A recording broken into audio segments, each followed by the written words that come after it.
Members, this is the appointed time and we have a quorum. I call to order the meeting of the panel on environmental affairs. Item 1 on the agenda. Information papers issued since the last meeting. 2 papers were issued since the last meeting. First, tables and graphs showing the import and retail prices of major oil products from April 2021 and to March 2023 provided by the administration.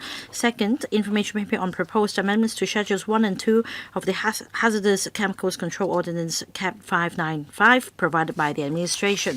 If there are no other questions, we now move on to item 2.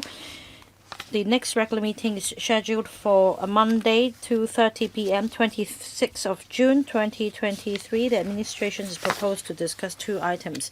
First, promoting the development of the recycling industry, and second, proposals for amending the volatile organic compound VOC content limits and scope of regulated products. Any objection? Anybody objecting to the 2 proposed items? Members, we will be discussing the scheme of control agreements with the 2 power companies. I've received papers from the administration, from some members in relation to the power outage incidents of the HEC. They will be delivering a 5-minute presentation with a PowerPoint presentation. So, unless there is objection from members, I will invite them to go through the presentation and then we can put questions to them on the scheme of control agreements and the incident. If members find the need to further discuss this incident, we can have another session on this topic. However, if members feel they have asked all the questions they have in mind, then we will not have another special session. Third item, interim review of the scheme of control agreements with the 2 power companies. Mr. Gary Zhang. Madam Chair, in relation to the arrangements you have proposed, I think that you talked about another session for this incident. Last time we had a discussion lasting for 1 hour 45 minutes. Many members wanted to speak. So, Madam Chair, perhaps we should separate the 2 matters into 2 sessions because these are things of very different nature. One is about the scheme of control agreement. The other is about a power outage incident. It's really difficult to focus if we have a combined discussion. Mr. Luk Chung Hong, I'm not a member of this panel, but I am in attendance because I think that many members are very concerned about the scheme of control agreements and the power outage incident. These are 2 different things. We should not confuse the 2. I respect the chair's decision. I just think that it will be difficult to put the 2 items together for discussion and for the other side to reply. Madam Chair, I think we should have a separate discussion of the incident next time so that the Hong Kong Electric can level with the public about what happened. Instead, I think we should focus on the scheme of control agreements today because the SCAs themselves are complex enough and we probably won't have time to cover all the points. Any objection to this idea? Instead of inviting the HEC to report on the power outage incident, we have another session at the next meeting dedicated to this incident. All right, no objection. So I remind the HEC representatives not to go through the incident with us today. There will be a separate item at the next meeting. So, a number of papers relating to item 3. We have the administration's paper, a letter from Mr. Edward Leung, and a joint letter from Mr. Kwok Wai Keung, Mr. Michael Luk, as well as a motion moved by Mr. Kwok Wai Keung, a letter from Mr. Gary Zhang. Mr. Kwok Wai Keung has moved a motion.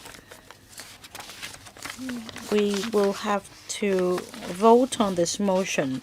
So after I close the Q&A session, we will be handling this motion. Please be reminded that we need a quorum of 6. Do your best to stay here. I will first invite the Secretary for Environment and Ecology to speak. Mr. Chair, thank you. Madam Chair, members, an interim review will be conducted on the scheme of control agreements with the 2 power companies within this year. We're here to seek members' views on the matter. On the 25th of April 2017, the government signed current SEAs with the 2 power companies, which came into effect on the 1st of October 2018 and the 1st of January 2019. They will remain valid for 15 years until 2033. And according to the agreement,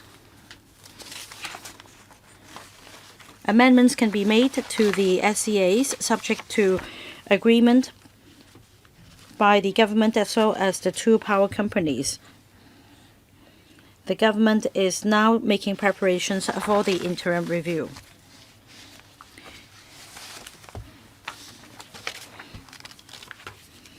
In the past 2 years, we witnessed the energy crisis. This has led to a surge in energy prices, and the CLP had an incident last year relating to the power cables.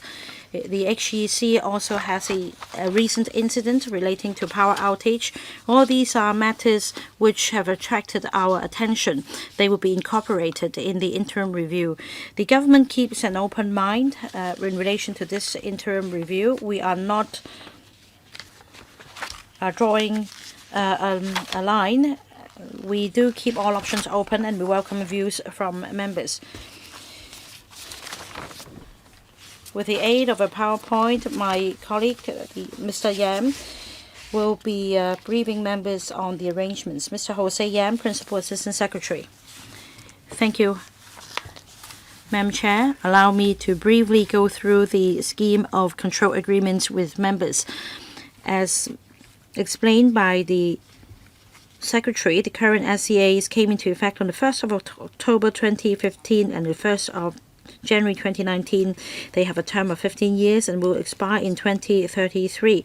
The SEAs set out the obligations of the power companies, the return of shareholders, and the arrangements by which the government monitors the company's electricity-related corporate affairs. I'll go through the major terms of the SEAs with you. The permitted rate of return of the power companies in respect of their electricity-related operations of a year shall be 8% of the total value of their average net fixed assets (ANFA) for that year. The ANFA covers capital expenditures on generation systems, transmission, distribution systems, so on and so forth. As for the tariff, it comprises 2 major components, that is the basic tariff and the fuel clause charge. The basic tariff mainly covers power companies' operating expenses and permitted return. As for fuel costs, power companies can pass on to customers the actual fuel costs, and the difference between the standard cost of fuels and the actual cost of fuels is captured in the fuel clause recovery accounts, and power companies can pass on to customers by way of rebates or charges through their fuel clause charge (FCC). A monthly fuel clause charge adjustment mechanism is adopted in the current SEAs. Under the SEAs, we conduct an annual tariff review with the 2 power companies at the end of each year to closely examine their tariff proposals. There is also a tariff stabilization fund for retention of net profit in excess of the permitted returns for the power companies, which, when necessary, will provide funds to ameliorate the impact of tariff increase on consumers. There are also measures in the current CSAs relating to the promotion of energy efficiency, conservation, and renewable energy. Some funds have been set up by the 2 companies, for example, to support the retrofitting and retro-commissioning and implementation of technologies. If targets relating to energy audits, energy saving from audits, and the targets of the funds are achieved, then 65% of the incentives earned will be plowed back to the Community Energy Saving Fund established by the power companies to support the community. There are also measures to promote the development of renewable energy, such as feed-in tariff and renewable energy certificate schemes. There is a customer performance incentive or penalty mechanism comprising 4 performance categories, namely supply reliability, operational efficiency, customer services, and supply restoration. Permitted returns of the 2 power companies each year are adjusted according to the target indices or thresholds set out in the SCAs. At present, the incentive penalty mechanism does not cover major power outage incidents or define the nature of incidents in respect of the target or indices. In relation to excess generating capacity of new generating units, 100% of the cost of the new generating unit will be excluded from the net fixed assets. The SCAs also require power companies to compile an electronic information booklet for public disclosure covering tariff, safety, environment management, promotion of RE, energy efficiency, conservation, operating expenses, and financial performance of the companies. The power companies have to submit the 5-year development plan or DP for the approval of the CN Council. Upon the approval, the approved DP sets a cap on the total capital expenditure and serves as the basis for tariff rate adjustment for each year during the period of the plan. As explained by the Secretary, we will conduct an interim review of the SCAs in 2023 together with the 2 companies. We keep an open mind and we will publish the outcome in due course. Thank you. 14 members are waiting to speak. Let me read out the names of members. Mr. Michael Tian, Mr. Jeffrey Lam, Ms. Carmen Ken, Mr. Benson, Mr. Andrew Lam, Dr. Lo Wai Kwok, Mr. Kwok Wai Keung, Mr. Chen Pui Leung, Mr. Frankie Yik, Ms. Judy Chan, Mr. Michael Luk, Mr. Gary Zhang, Mr. Edward Leung, Mr. Tony Chair.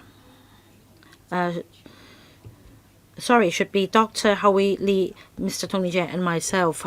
2 minutes for each member. Mr. Michael Tian will kick off. Secretary. In relation to the SCAs, all along, I have a strong view on the matter, especially in relation to the permitted return. I don't think the one formulating the SCAs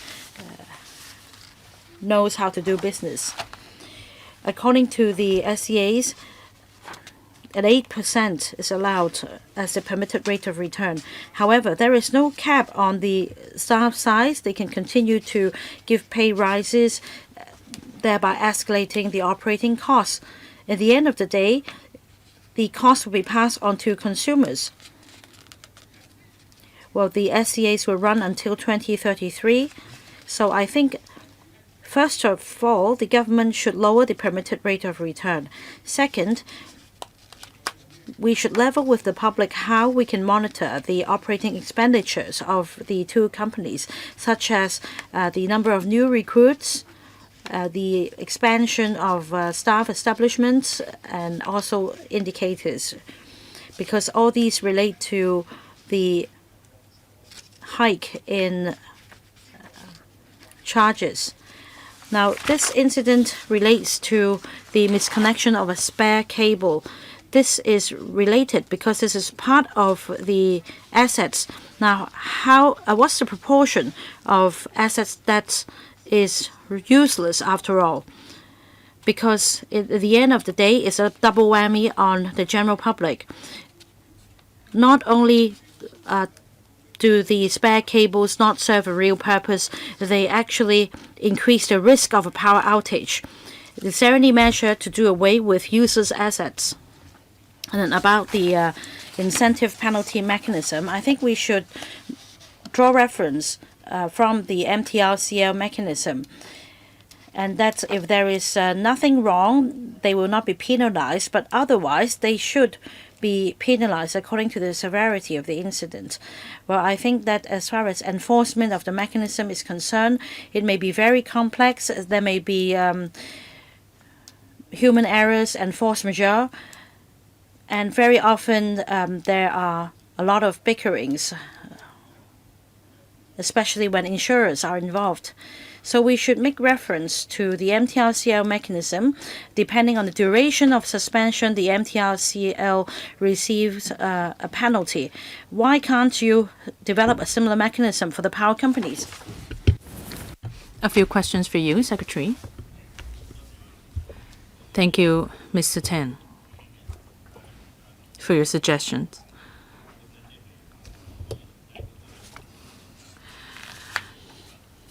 You said that we could lower the permitted rate of return and whether or not we can have more supervision when it comes to the expenditure or the transparency of expenditure of the two power companies. And also your suggestion on whether or not we can set any indicators on assets included in the calculation and any changes in the penalty or incentive mechanism. Well, on all these issues that you suggested, we are going to review them in our interim review with the two power companies. I have a few points to add. First, currently under the SCA,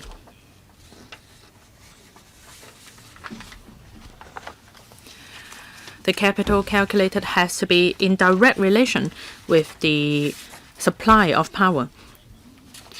For those not related to power supply, the capital or assets will have to be excluded. But of course, we can look into it in details. So all my suggestions, you found them reasonable, right? Well, I believe that they are worth discussing with the power companies. But we can only have the results after we have our discussion. Next, Mr. Jeffrey Lam. Well, I would like to ask the Secretary for the Climate Action Blueprint 2050. By 2035, we are going to use zero-emission energy sources. Our target is that we need to utilize zero-emission energy for 60 to 70% of our power supply. We need to enhance cooperation with our neighboring areas to step up supply for zero-emission energy source. I understand that when we move towards our target in 2035, well, first of all, let me clarify. Is the target of 2035, has the target of 2035 remained unchanged? For the dedicated power supply line in the Daya Bay nuclear plant, the mechanism has been effective all along. By utilizing LNG or other renewable energy sources, well, according to the paper, for LNG, they are mainly procured from Australia and Qatar. So should we step up collaboration with our mainland counterparts or other areas in the region? And do you have any progress update when it comes to procuring energy from other areas? And what modes should we adopt? Secretary.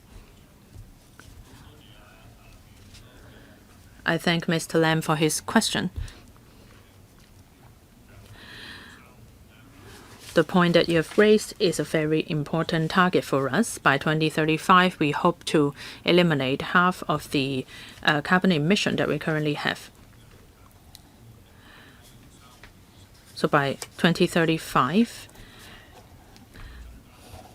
we want to increase the proportion of nuclear energy from 25% to 60 to 70% from Daya Bay nuclear plant.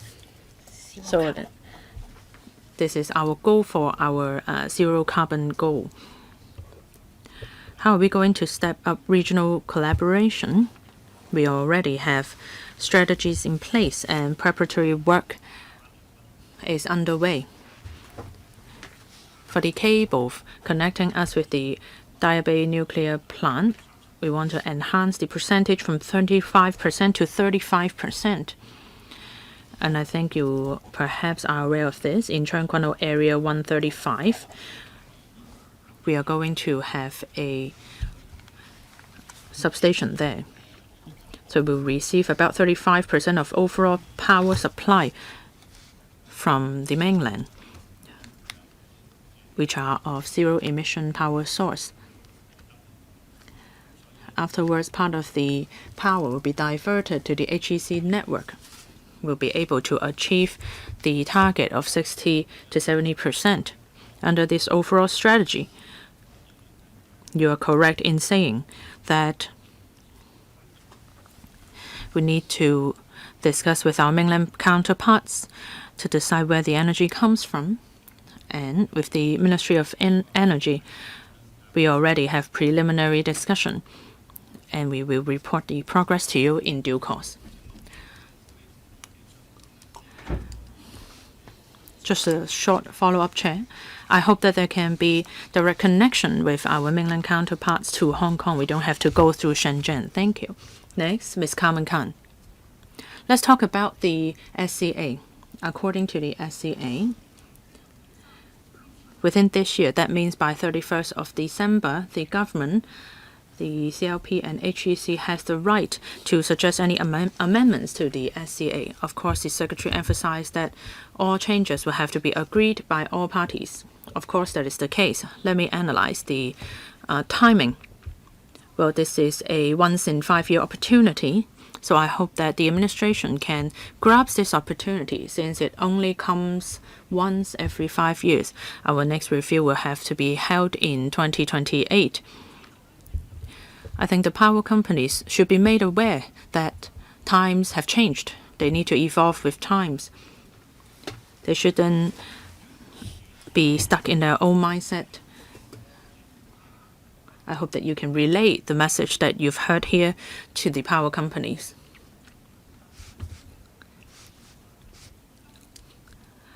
I'm sure that you will hear a lot of suggestions here today, as well as the suggestions made by the previous two members.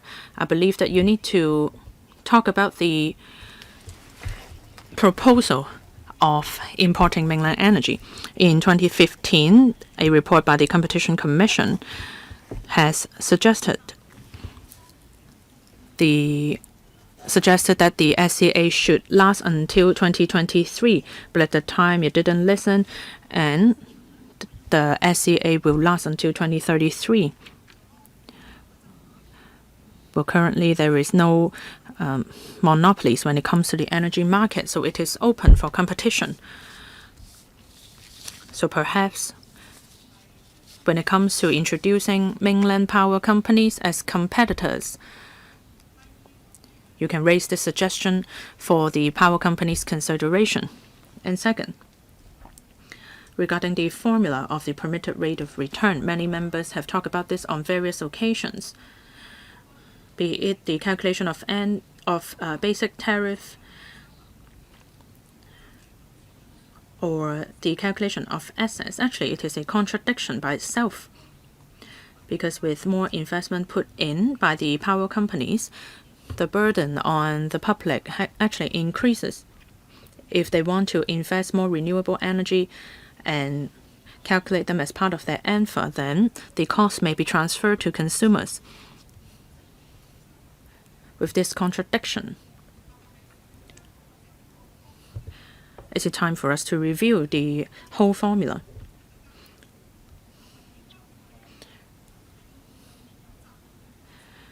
The Secretary has said this, that the power companies have the responsibility to control their their cost, but right now we do not see such requirement in SCA. But this sounds like a moral obligation instead of a legal one. So I hope that you can understand what I'm talking about. And currently, the incentive and penalty mechanism is unreasonable. If power resumes within 65 to 80 minutes, there is no penalty in place. Well, I think that a penalty would not be asking too much. I think you need to set a proper incentive and penalty mechanism. That's all from me for now. Thank you, Secretary. Thank you, Ms. Khan. On many occasions, I've said that government policies are dedicated to serving the public. I would like to raise one point here. Although power supply is not in a franchise situation, but as far as the public is concerned, we need to set the tariff at a low level, and we need to adopt renewable energy. So how are we going to provide energy for the public at the lowest cost? We'll definitely consider that before we come to any decisions. Thank you. Mr. Benson Loke. Thank you, Chair. Chair, I agree with your decision to separate the interim review and the isolated incident. They warrant separate discussion. Because regarding the interim review, we need to look at the overall picture instead of just looking at isolated incidents. In the past 6 decades, there have been 5 different SCAs. This is due to Hong Kong's economic development and different energy goals. They have been evolving with times. There have been mechanisms linked with performance, and there are also other initiatives to promote renewable energy. So when we look at the overall timeline, we can see that the permitted rate of return has dropped from 13.5% to 8%. Is 8% reasonable? If we look at it from a business perspective, we can see that the interest rate has been increasing. This is an objective observation. But if we look at it as a public utility, the goal of the SCA is to provide a clear and long-term framework for the power companies to make investment and planning choices. Because very often we talk about supply reliability and that we have rather good performance when it comes to sustainable energy. We should not forget that adopting renewable energy or reduction of carbon emission is the general direction that our country is taking. In international energy crisis, there are other factors at play. Power companies and especially the government has set the target of carbon neutrality in 2035. So there are a lot of capital investments. In other advanced economies, let's say in Great Britain, the electricity tariff remains at a manageable level. I hope that this SCA can strike a balance between public's benefits and future investments of the power company. As an international financial center, we need to have stable policies.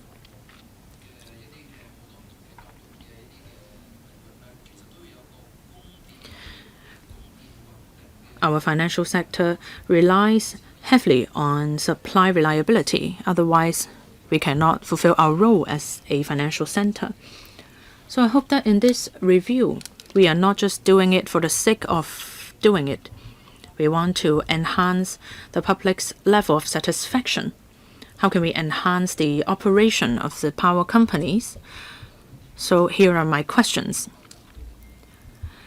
The government has set our target of zero carbon emission by 2050. The target for our country is by 2060. So the power companies have invested a lot in order to achieve this goal. Has the administration considered aligning our goal with our country's goal, that is, to delay it to 2060? Thank you. Secretary, I thank the member for the questions. I'd like to respond to the 2 points.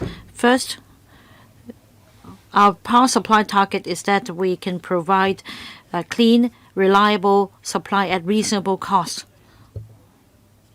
So we consider the actual circumstances and past incidents when we strive to improve the SCAs. On carbon neutrality, our country has not even met the carbon emission peak. It should peak at 2030, whereas in Hong Kong we've reached the peak. We are one step ahead of our country, in other words. In order to contribute to the carbon neutrality goal of the country, we believe our timetable of achieving carbon neutrality by 2050 is appropriate. Mr. Andrew Lam.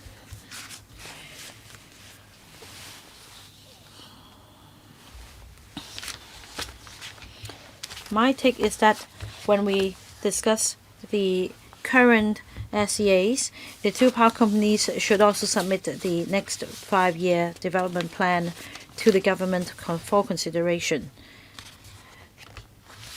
I think the SCA's discussion will surely touch on future development of the power companies. I'd like to make 3 points and see whether the government will make a stronger impact when engaging in the two power companies in the discussion. We need to be forward-looking, first and foremost. That means we need to consider the permitted rate of return calculated on the basis of ANFA of the two companies. Will there be any change in the strategies relating to the generating units? Will there be room for negotiation so as to suppress utility bills? The next point is we have new development areas.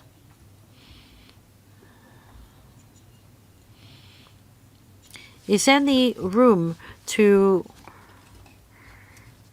redesign the electricity network and the distribution? My third point is this. We have energy saving measures, but inevitably, because of I&T development and new industrialization, the demand for energy will inevitably surge. Say for areas with more industrial commercial activities comparing to a residential neighborhood, because of the development changes, there may be changes in the demand for energy as well.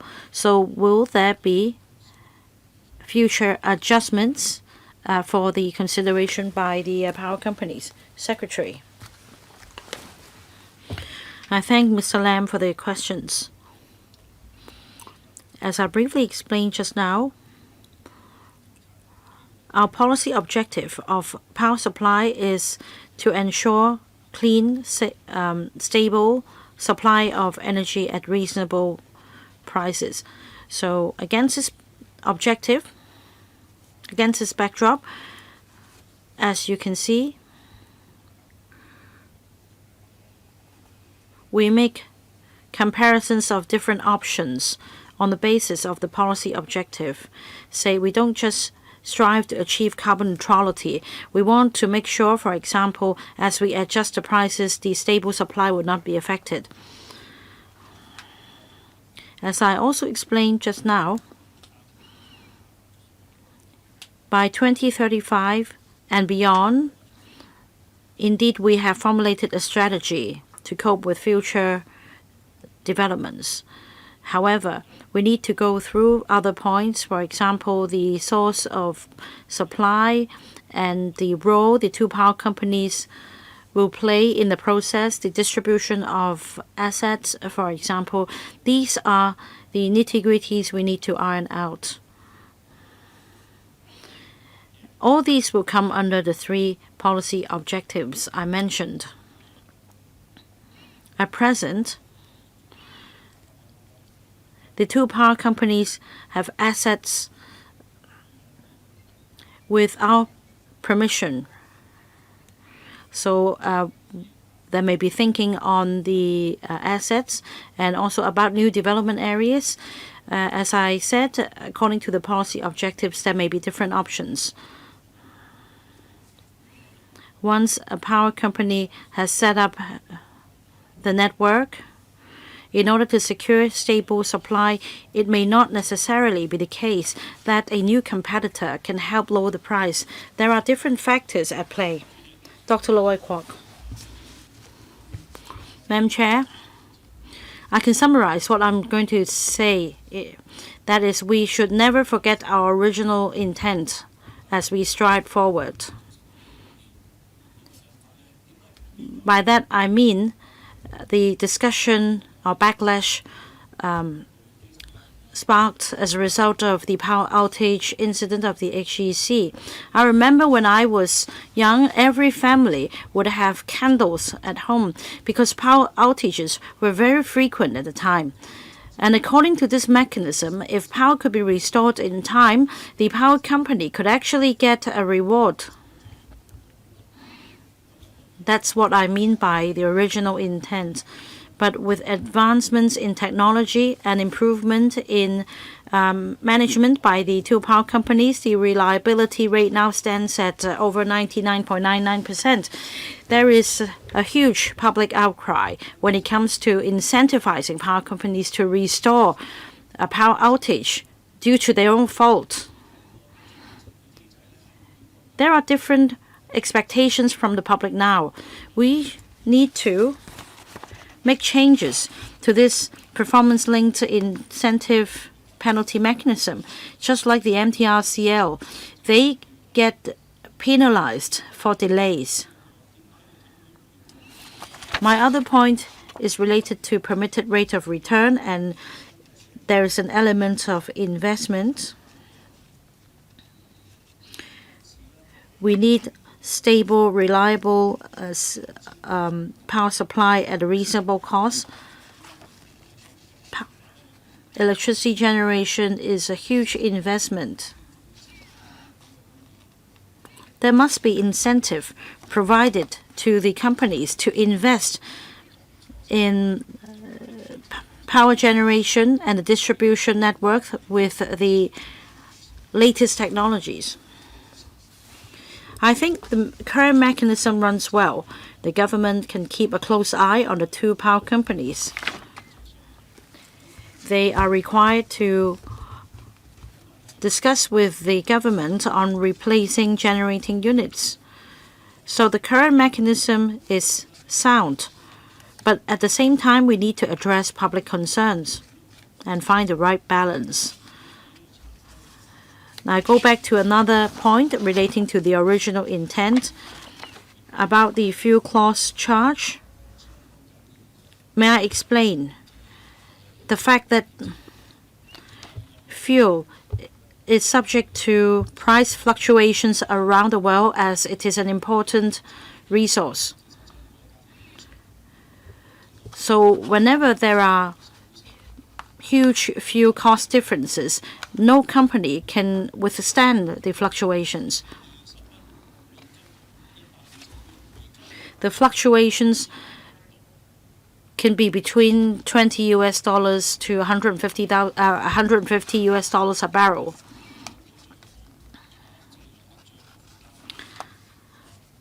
So we need to make sure the two power companies can safeguard the best source of supply without causing a surge in prices. Because we need clean, reliable, safe, affordable energy supply. I think these are principles we should bear in mind for a meaningful interim review. Secretary, I thank Dr. Loy Kwok for reminding us of the original intent when it comes to power supply and the SEAs. And in fact, improvements have been made in terms of the performance of the power companies and their arrangements with the government. As mentioned just now, incidents, power outages happened before. And what stems from these incidents is a room for improvement. So this is a drive for better performance, and that in terms of the energy crisis, we can all chip in to fulfill our social responsibility. These are all our goals. Mr. Kwok Wai-keung, we have been discussing time and again the scheme of control agreements. As mentioned by other members, these two power companies originally enjoyed a permitted rate of return of 13.5%. It's come down to 8%, but still the profit comes risk-free. And for supply restoration under incentive penalty mechanism, we are aggrieved. The Hong Kong Electric has said that the incentive or the final amount won't be ready until the end of the year. There's been a huge public outcry. Changes are called for, but it depends on what is up the sleeve of the government. When it comes to the scheme of control agreements, they can be changed only subject to agreement by the government as well as the two power companies. Otherwise, the current SEAs can run until 2033 unchanged. So it depends on what trick is up the sleeve of the government. Of course, one trick we have is to open up the energy market in 2033. The other option is in relation to new development areas and projects, whether we can introduce competitors into the energy market. I hope that the government will make good use of these trump cards for the benefit of the public. I have proposed a motion. Madam Chair will be dealing with my motion at the end of the meeting. But let me reiterate that apart from the interim review of the SEAs, which will expire in 2033, we need to deal with another problem. Because Hong Kong is a small place, we have two power companies laying out different charges. And for residents living on the Hong Kong island, they receive unfair treatment because prices are higher. Is it that the Hong Kong island residents have no alternative but to pay for more expensive bills? Secretary, is there anything you can help residents living on the Hong Kong island? Secretary. I thank Mr. Kwok Wai-keung for the questions. Mr. Kwok asked about the government's assistance to households on the Hong Kong island. This is exactly the points we need to cover in our discussion with the two power companies. For example, whether they can shoulder more social responsibility. Now, you mentioned the so-called tricks or trump cards we have. We hope that in the future we will be able to address the issue of price difference between Hong Kong Island and the Kowloon and the New Territories. As I said, a substation is being planned in Area 132 of Tseung Kwan O, which can help distribute electricity. And this will help lower energy prices on the island side. This takes time, however. We also seek to find measures to address the issue in our interim review. So, subject to the outcome of discussion with the two power companies, we'll strive to improve the situation. Our residents only want equality under the agreement instead of not giving them any option at all. Mr. Chen Pui-leung, I agree with the points raised by members on the interim review and the 5-year development plan, such as the permitted rate of return, the customer performance incentive penalty mechanism, and the introduction of competitors into the energy market. Apart from these matters, I think we should go into the specific details. For example, the Tariff Stabilization Fund.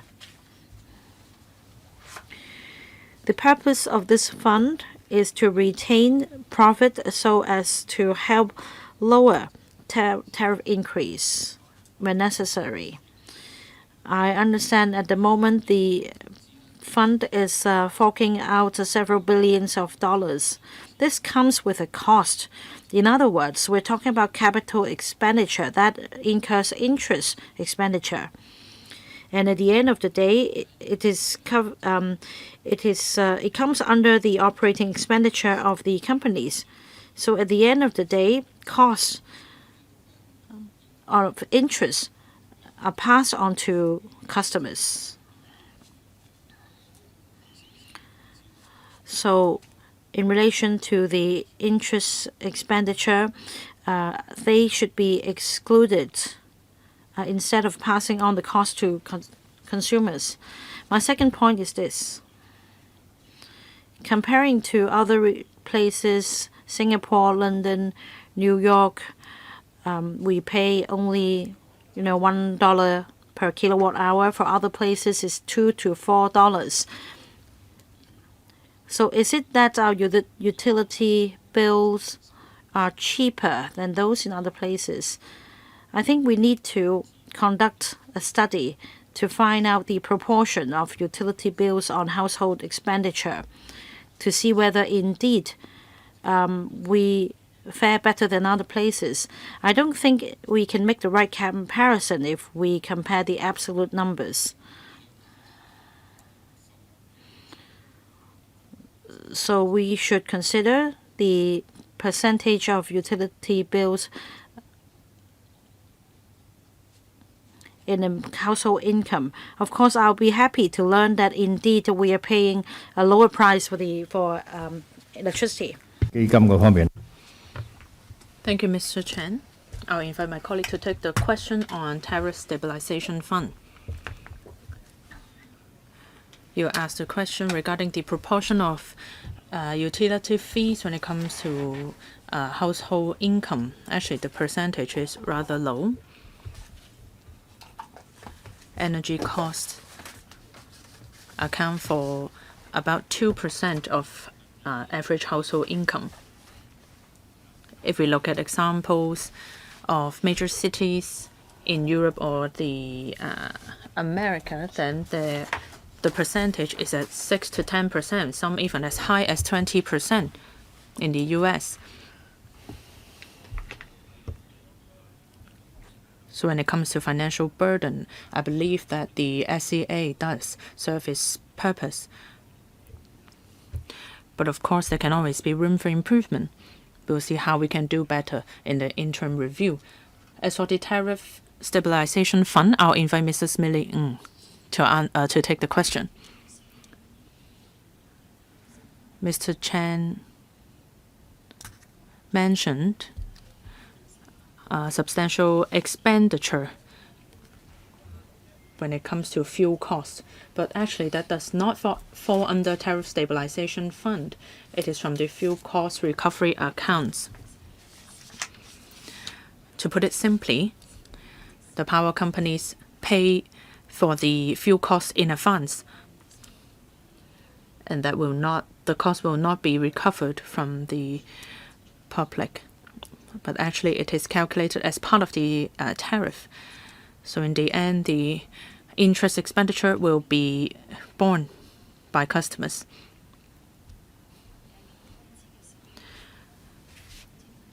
But when these expenditure is being calculated in the interim review, we will look at how we can enhance transparency so that the public can be made aware of where their tariff is spent on. For costs on loan, etc. This will also be discussed in the interim review. Thank you, Chair. Next, Mr. Frankie Yik. Thank you, Chair. Well, just then, Dr. Lo Wai Kwok explained what the meaning of never forgetting your original intent was. Well, Now we have the performance incentive and penalty mechanism. We now have different types of technology available, and our customer has different expectation level as well.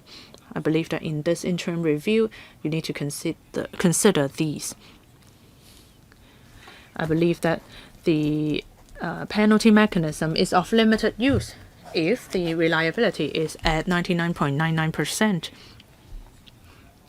These agreements were set a long time ago, and at that time, interest rates were high. But currently, interest rate is on the rise as well. So perhaps they should invest in some other areas. Perhaps it would be more profitable to acquire some land and build some housing units that may be more profitable for them than generating electricity. So if we look at examples in other places, what is the return rate for their power companies? I hope that we can have these figures for comparison purposes. As of fuel costs, it has been adjusted upward, and there were many views from the public. I believe that the power company should bear some responsibilities. Perhaps the cost should be borne by three parties, that is the government, power companies, and the public. So we can all bear the responsibilities of these unforeseeable outcomes. I understand that the fluctuation is very large.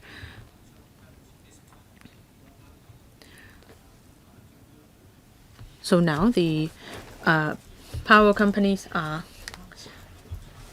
bearing the cost. I think we need to strike a balance there. Regarding cost control and capital management, people have said that it seems no rules are governing them, but I don't think so. If there are more assets than needed, then of course they would have to be deducted. I'm confident in that. When public transport is applying for a fare hike, we have to scrutinize the justification. So it's not like they can raise their fare anytime they want. Mr. Chong Hong said that our country's goal in achieving carbon neutrality or zero emission is by 2060. But for Hong Kong, the goal is 2050. I wonder what is the proportion of Hong Kong's emission when it comes to the country's overall carbon emission. I believe the percentage is not that high.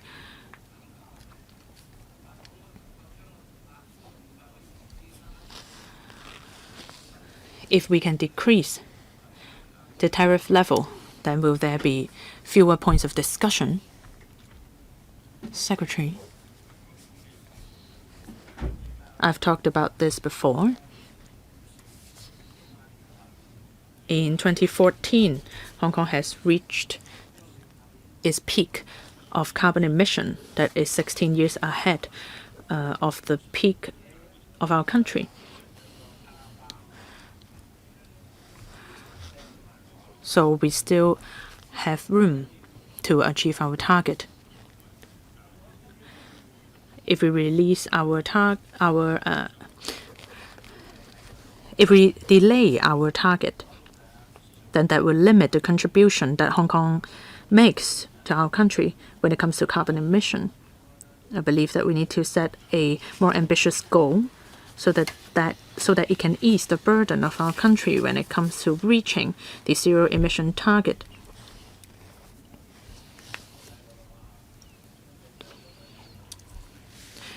We have heard views from different stakeholders, and we will try to strike a balance between their views. Thank you. Next, Ms. Judy Chan.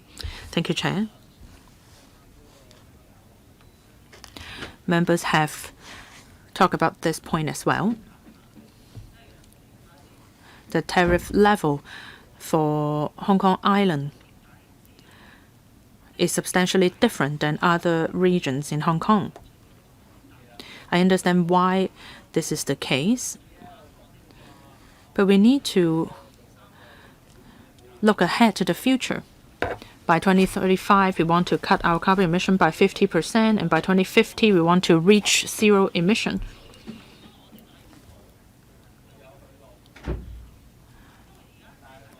The public is understandably concerned because they cannot see the future development. We do not have any nuclear plants. Just as the Secretary said a few times that you have been in discussion with our mainland counterparts, and in due course, progress will be reported to us. I wonder if you have any timetable. Now we are in 2023. If you say that we need to cut our emission by half by 2035, perhaps we need to have a step-by-step timetable. Don't just tell us that, yes, we are in discussion. Just have faith in us. I hope that you can provide us with more concrete information.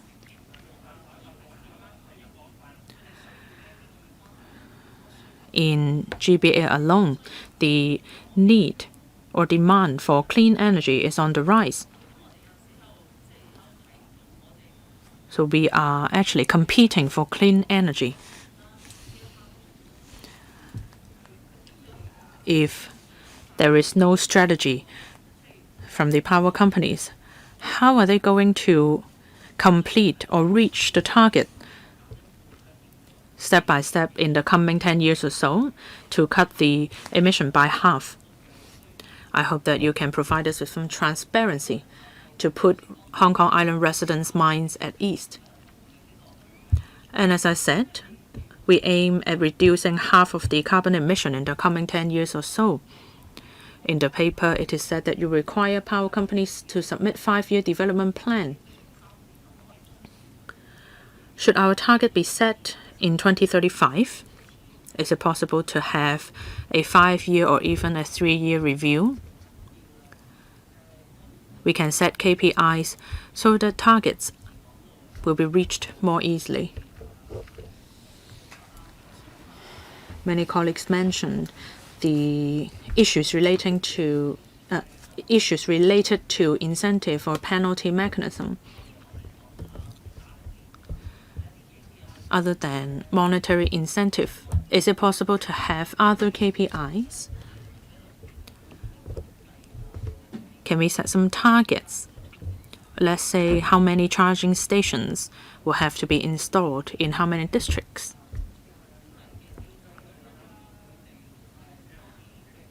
We can try to encourage them, since the increase of charging stations is an increase in income source. It can also solve the problem of insufficient charging facilities. Secretary, I'll be succinct. By 2035, Hong Kong's carbon emission will be cut by half. This is already a very specific strategy. That is, for 25% of clean or nuclear energy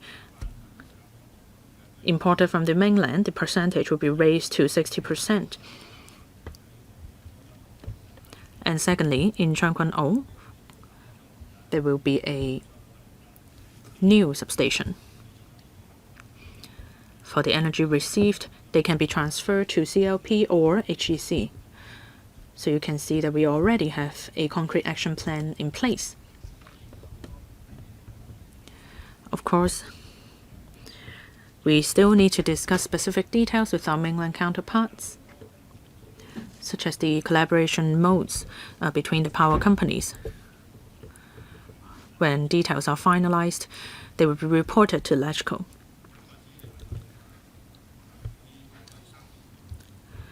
As for whether or not there can be 3-year reviews, etc.,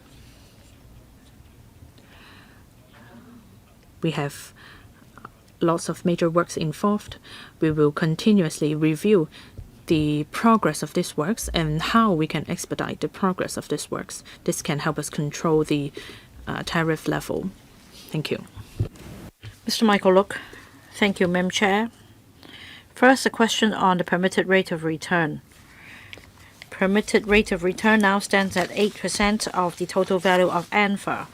Well, there are also measures that provides incentive, such as the new eco building fund, and also other targets to be met, such as in this incident, power supply was restored in a short period of time.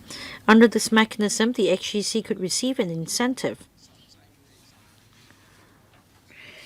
Now, I take it that over the years, they earned much more than 8%. Together with the incentive payments, it should go beyond 8%, some 9%, right?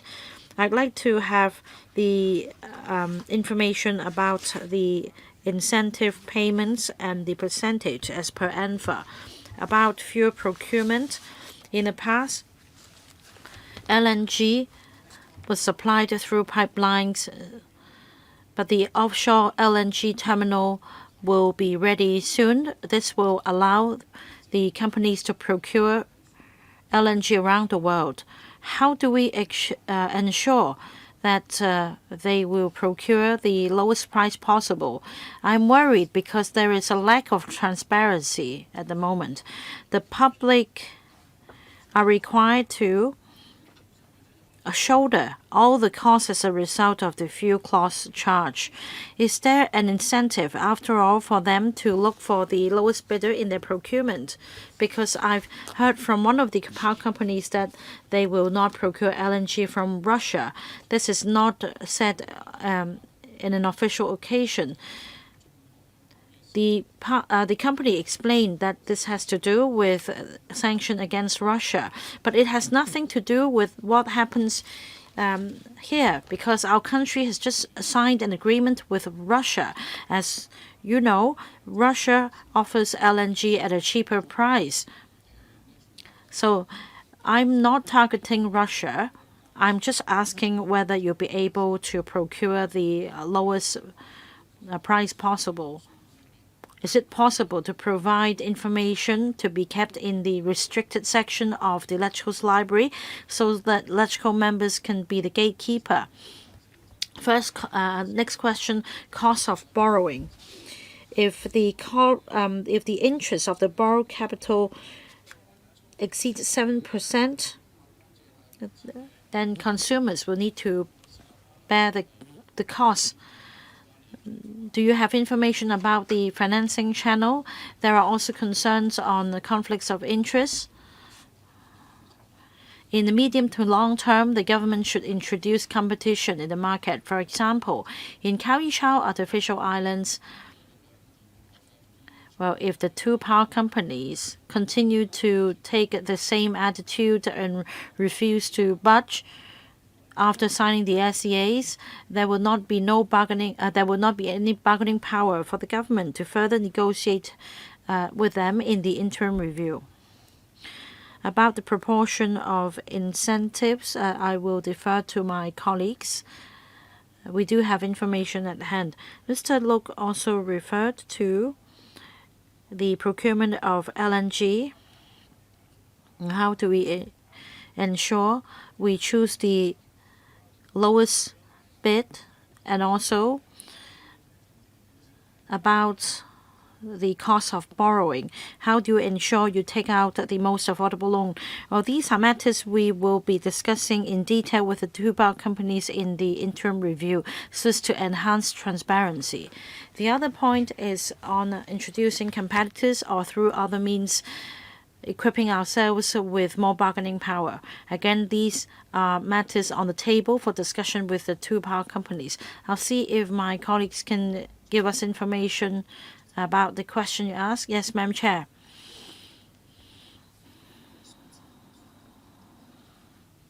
According to statistics, the two power companies, like Mr. Luk said, obtained incentive payments as a result of different incidents. For CLP, apart from the 8% permitted rate of return, CLP got an extra 0.35 or 36%. For HEC, about 0.15% extra return. Mr. Lok also referred to the interest on the borrowed capital, and that if it exceeds 7%, the cost will be transferred to consumers. That's stipulated in the SCAs. But some stakeholders have questioned the rationale behind this, because the 8% should have taken into account the relevant costs. Why is it that if the interest is over 7%, consumers will need to bear the cost? May I know if there are loan agreements with interest rates exceeding 7%? We are talking about two big companies with good credit record. It's impossible to take out loans with an interest rate of 7%. We can provide the information after the meeting. Mr. Gary Zhang. Madam Chair, I'm happy to learn that the Secretary has once again confirmed the carbon neutrality goal by 2050 in Hong Kong, and also to reach half of the carbon emission peak by 2035. This is an undertaking Hong Kong gives to our country as well as to the world. I'm happy to learn that the government will remain steadfast on this matter. When it comes to tariff, we need to consider affordability, supply reliability. I'm concerned about fuel cost charge. Indeed, in the global energy market, there have been upsurges in many instances, but in June last year, the price was pitched at some $120. So the price had actually peaked. The price now stands at some $70, a drop of about 30 to 40%. However, this has not been reflected in our fuel cost charge and the tariff.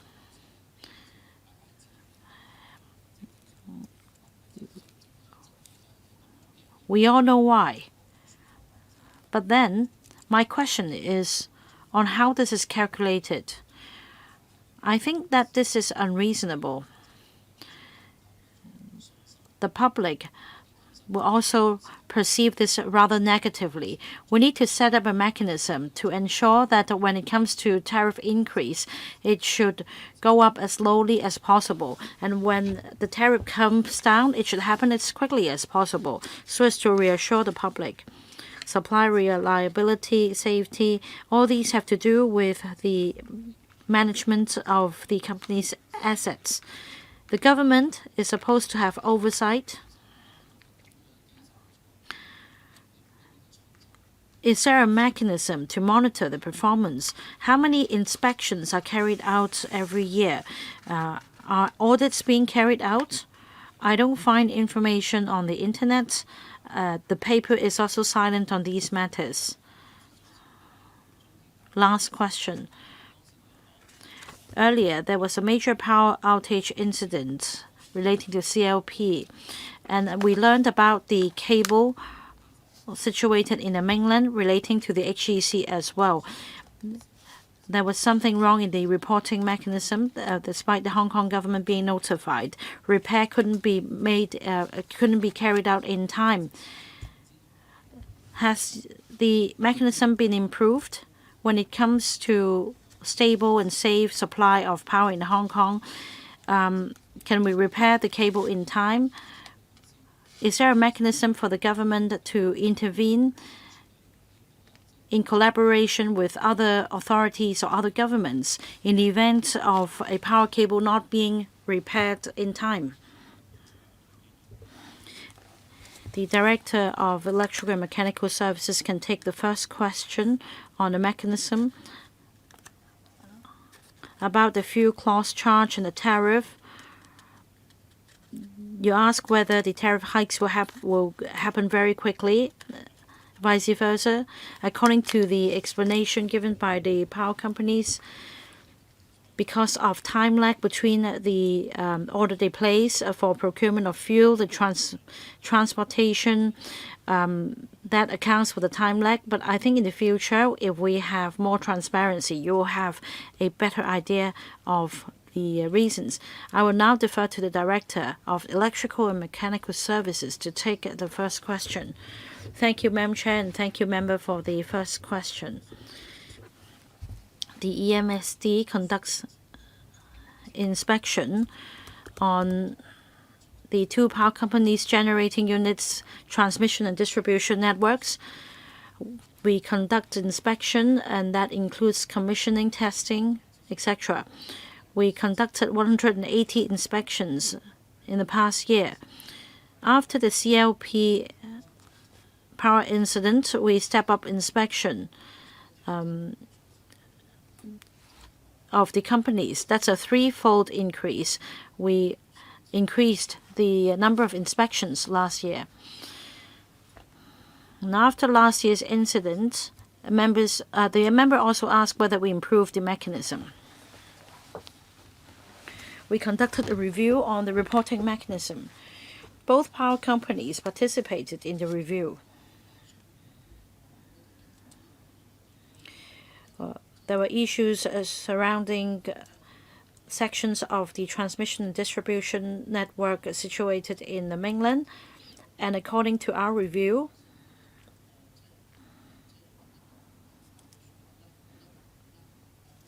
in the event of unforeseen cable fault or power outage, or in the event of power suspension because of maintenance and repair, in the case of a suspension, we will be notified. This mechanism is now in place. Thank you, Director. Mr. Edward Leung. Thank you, Chair. Thank you, Secretary. Will the government consider reviewing Section 12 of the Electricity Ordinance, taking the opportunity of the interim review? According to Section 12, the power supply companies will first need to check their equipment, and they should be satisfied that the system is safe before they supply power. But then, in this incident, there is the label spare, followed by the fireproof structure in the beneath it. So the engineer did not check it properly. At the press conference, it was revealed that the engineer actually had suspicions at the time. The engineer, however, did not further conduct any check before commissioning. So, from a layman's point of view, I think Section 12 has been contravened. Will the government prosecute this power company on the basis of Section 12? If Section 12 does not provide sufficient authority to prosecute this power company, will the government consider amending the ordinance to keep the checks and balances in place? Because as we learned from this incident, it seems the government did not have any means to keep the power companies in check. Will you consider amending the ordinance? That's the first question. Second question for the two power companies. Under the premise of an international energy or global energy crisis, our energy bills are on the rise. Will you shoulder social corporate responsibility and keep the tariff increases at bay? Because from the public's perspective, if consumers need to shoulder the increase 100%, will you procure the lowest price possible? Because as a matter of expediency, you will just procure from any source as long as the cost is passed on to consumers. How do you guarantee, without shouldering part of the tariff increase, that you will procure the cheapest price possible? Secretary, on the question regarding Section 12 of the Electricity Ordinance. Thank you. But one of the direction of our investigation is to see whether there has been any contravention to the Section 12 of the Electricity Ordinance. The investigation is ongoing. So pardon me for not coming to any conclusion here. As for whether or not we will amend the ordinance to step up supervision after this incident, if we find that legislation amendment is useful, then we will certainly do that. Thank you. Then I would like to invite the two power companies to respond. Please note that your responses here will not be covered under the Electrical Powers and Privileges Ordinance, Cap 382. Please speak louder into the mic. Thank you, Chair. Microphone is off. Please turn on the mic. Thank you. Thank you. I thank the member for the question. Of course, we understand the public's concern of the tariff level. We have been trying to contain the costs at a reasonable level. For the CLP, our basic tariff has remained unchanged in the past 3 years. Over the years, through inflation and cost increase,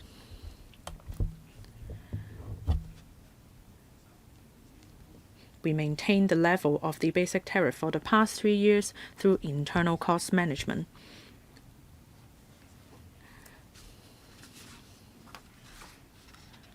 As for fuel costs, we have a stringent procurement process. We need to have reliable supply and competitive prices from suppliers. So we identify suitable suppliers through tendering process. And for major contracts involving LNG, all contracts are approved by the government. Next, HEC representative, please put up your hand. Mr. Cheng. Thank you, Chair.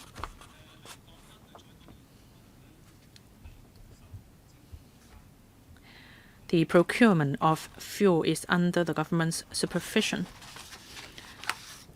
So for LNG contracts, they are monitored by the government.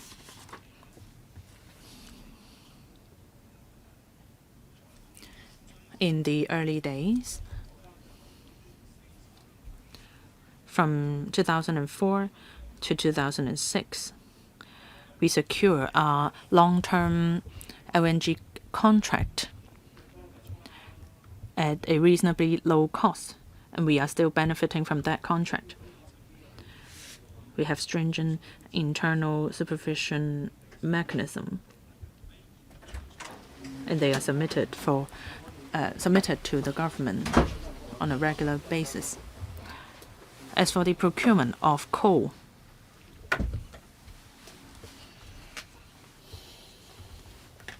they have to fulfill certain quality requirements.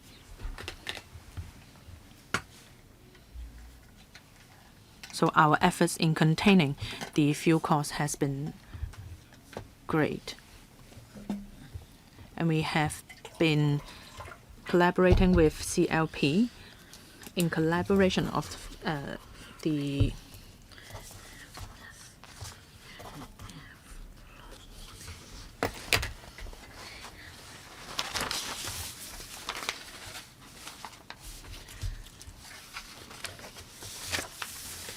floating storage and regasification unit.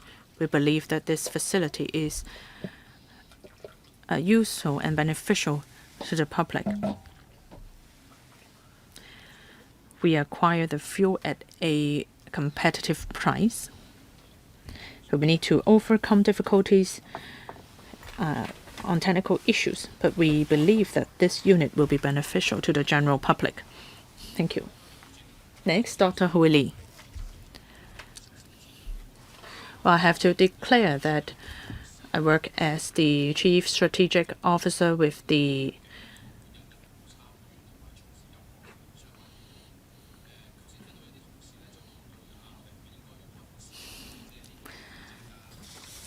but I'm not I'm not involved in the operation of the energy business. I believe that we need to take concrete action because according to Section 26 and 27 of the SCA, it is stated clearly that the government will need to look into the possibility of opening up the electricity grid to introduce competition. If we utilize the approach that we have been using, we cannot encourage any new competitors to enter the market. The two power companies have certainly contributed a lot to the energy market, but as times have evolved, in the future,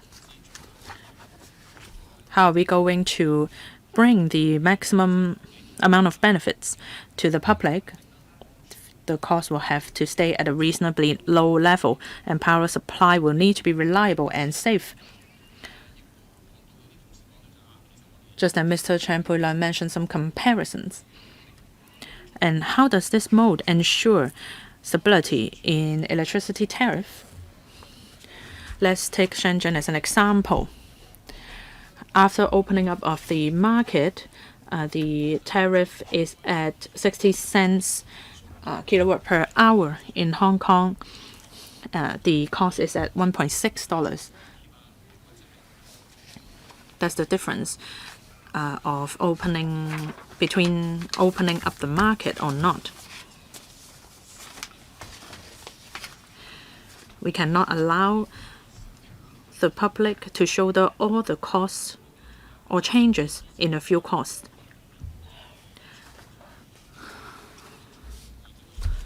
Just as Mr. Edward Leung talked about the procurement process. Well, other than procurement, has the fuel been utilized to the max? By utilizing certain technology, the fuel procured will be able to be utilized fully, thereby bringing down the cost.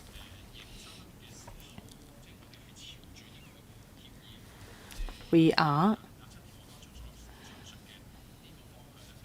we heading towards the direction as set out in the SCA, that is Section 26 and 27?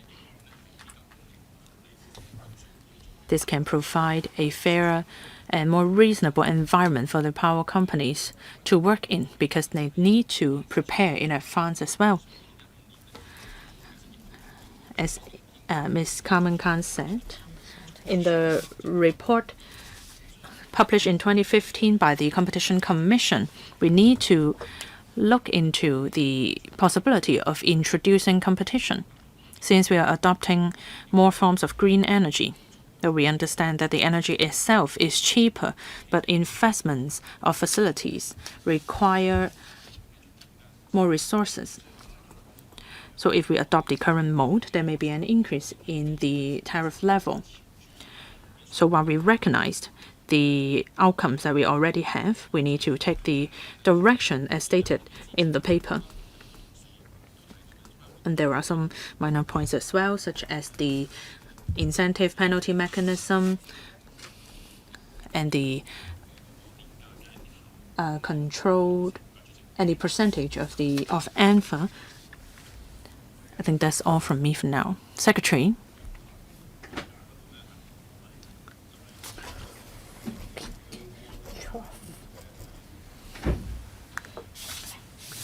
For the peak trough tariff level, we are still looking into whether we are still reviewing the possibility of whether there are any adjustments to be made. As for opening up the power supply market,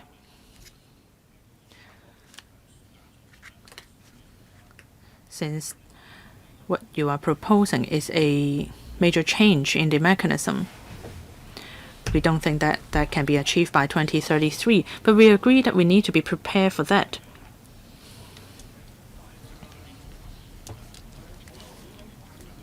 Perhaps we can introduce different fuel mix into the picture, or to introduce competitors. I agree with you that we need to be prepared.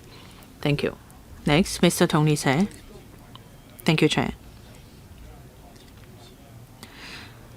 I agree with the Secretary. He has mentioned this multiple times that we need to have stable, safe, and clean energy at a reasonable price. For me, both power companies have done well in the past in this regard.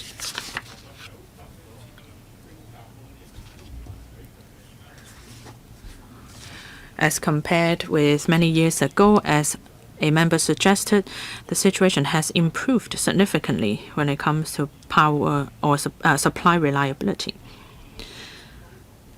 But we need to consider the overall benefit for the public.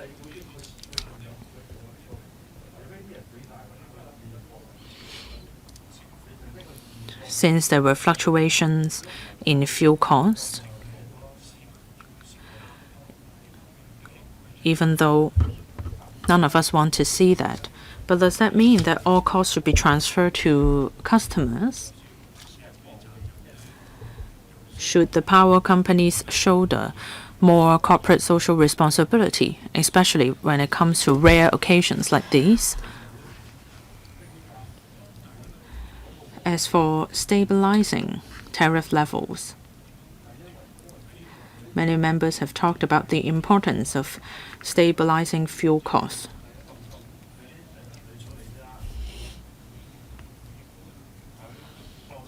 Perhaps you can explain this further to us so that we can see why the fluctuation in fuel costs is not that great. Some members have suggested that the permitted rate of return of 8% is reasonable. Well, I'm not an expert in this regard, so I can't say for sure. If you compare this rate with other sectors, that may not be appropriate. When it comes to property development, the rate of return is at 2%. But there can be potential for future increase. For power companies, things are different. There may be depreciation of machineries and repairs. I hope that the government can monitor the power companies better. We have a performance incentive or penalty mechanism in place. In the past, that may be acceptable, but now some members of the public may not accept this mechanism. I hope that the mechanism can reflect public sentiment.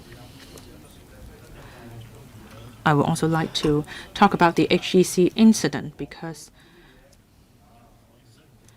it is related to the incentive penalty mechanism. Well, the incident was due to human error. But actually, that means there is something wrong with the system. Otherwise, a simple human error will not cause such a major disruption.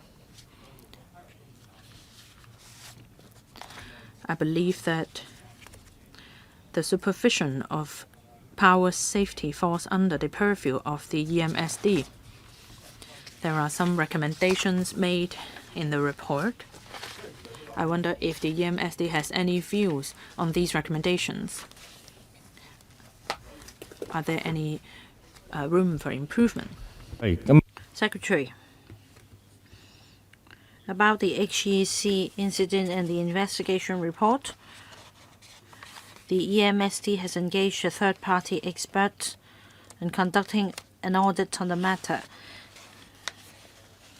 So at this moment, we are not prepared to give a response to the proposed recommendations about social corporate responsibility, stabilizing tariff, incentive penalty mechanism, and that an overhaul will be needed. We are aware of all these issues. In the interim review, we also strive to conduct in-depth discussions with the two power companies. On the 8% permitted return, we agree it is difficult to make external comparison. It also is subject to the interest rate environment. Again, this is something we will be exploring with the power companies. We'll follow up on the issues. What about stabilizing tariffs? Basically, this is the most important point. I think I briefly went through the same point. From the experience in the past 2 years, in the face of an energy crisis, conventional fossil fuel prices fluctuated very drastically. For natural gas, there was a twofold increase. For coal, the price surged by fivefold. So the strategy we adopt is to urge the power companies to cast the net wider, to have more prospective suppliers. Comparing to fossil fuels, the net zero carbon new energy sources are generally lowest in terms of prices. So these are options we can consider as a matter of strategy. Next, Mr. Edward Dow. I agree with the administration that we should attach importance to safe, stable, reliable supply. But it is equally important to make it affordable by the public. We're all aware of the 8% permitted rate of return. It may not be easy to change the SCAs given that they won't expire until a much later time. However, it is not desirable for the two companies to pass costs on to consumers. So are there ways, apart from urging the two power companies not to maximize the returns and transfer all costs onto consumers? Are there ways to work on the 8% permitted return so as to address the issue of transferring the cost of fuel increase onto consumers 100%? About the second point,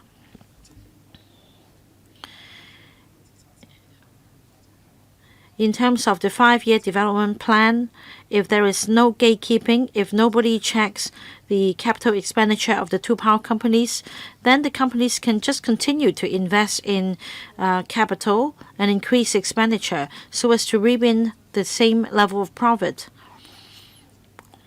The capital of the two companies have increased by billions of dollars. The government should take a more stringent approach to ensure transparency of the 5-year development plan so that in face of this permitted rate of return mechanism, the government can still be a good gatekeeper. Well, the other point is this. There have been a lot of discussions in the community. The two power companies also participate in, say, the installation of electric chargers for electric vehicles, apart from supplying power to our city. I wonder if there is a conflict of interest here. For example, there may be an issue relating to the approval procedures of electric chargers. These two power companies are the suppliers. So would there be a conflict of interest? Mr. Lau asked about fixed assets and how we determine the level of fixed assets. They include the generating units, transmission and distribution systems, customer and corporate services development. The capital expenditure covers these three areas. These are the criteria, the three criteria on which we consider whether a certain asset is included. You also mentioned other businesses such as installing electric chargers, other kinds of investments. They don't fall under what I just mentioned. They're not related to, say, the transmission and distribution systems, customer and corporate services development, so on and so forth. These belong to other kinds of commercial operations. So they don't enjoy an edge when it comes to the SCAs. Right, I'm the last one to speak on this item. We are behind schedule. We have one more agenda item to cover. Do stay behind if you can, because it's difficult to postpone the next one to the next meeting. We already have 3 items for the next meeting. If possible, please stay as long as you can. I'm going to extend the meeting. We have the 2 power company representatives here along with the secretary. I think that you have heard members' views loud and clear. There are a number of suggestions. The permitted rate of return should be the subject of the interim review. The 2 power companies have always said that they will abide by the spirit of the contract and that the secretary will strive for a better deal in the interim review. But if this mechanism of permitted return remains, there is a public perception that at the end of the day, all costs will be transferred onto consumers. So the 2 power companies should shoulder social responsibility. You may continue to enjoy 8% permitted rate of return, but you should set aside a certain percentage among the permitted return for the purpose of a fund that can help stabilize tariff. Because in this way, the 2 companies can fulfill social responsibility whilst alleviate the tariff increase pressure facing the public. And about the customer service incentive penalty mechanism, especially the power supply restoration after the power outage incident, I think it's widely agreed in the community that this is not reasonable at all. The government should keep up with the times and scrap this mechanism altogether. On the contrary, if power outage is a result of a human error, penalty should be imposed. The amount paid as penalty should be put into the stabilization fund, as I mentioned, so as to cushion the impact of a substantial tariff increase in the future. Well, there is an incentive penalty mechanism on supply reliability. Well, if my memory serves me right, Secretary, the rate now stands at 99.996%, and if the company can achieve this target, there will be a 0.15% incentive.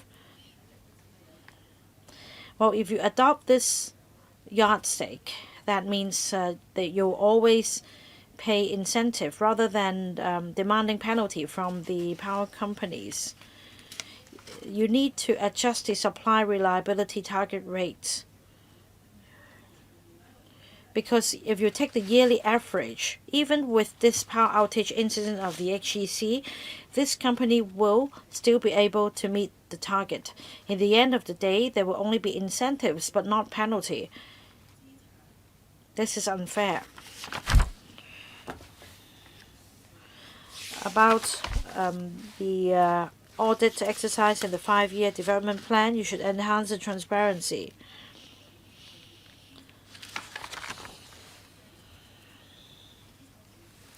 As matters stand currently, permitted rate of return is calculated on an ANFA. There is no incentive for power companies to help lower tariff increase because it doesn't touch on the permitted return. Instead of scrimping and saving, they will just continue to incur expenses. Well, although just now you said that you will make sure you procure the lowest price of fuel possible. The Secretary will also be the gatekeeper.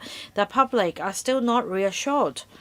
The two power companies should not maximize the profits under the permitted rate of return. I hope that you see to these matters in your interim review, Secretary. Madam Chair, I thank you for your comments. You mentioned a number of points. These points will be covered in the interim review with the two power companies. I thank you for your comments. The points you raised will be included in our discussion with the power companies. Mr. Kwok Wai Keung has proposed a motion. I will deal with the motion now. Earlier, we forwarded this motion to members. I will put it up on the projector on the screen, and I will invite Mr. Kwok Wai Keung to read out his motion, and then I'll put this to a vote.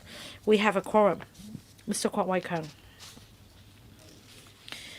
Thank you, Madam Chair.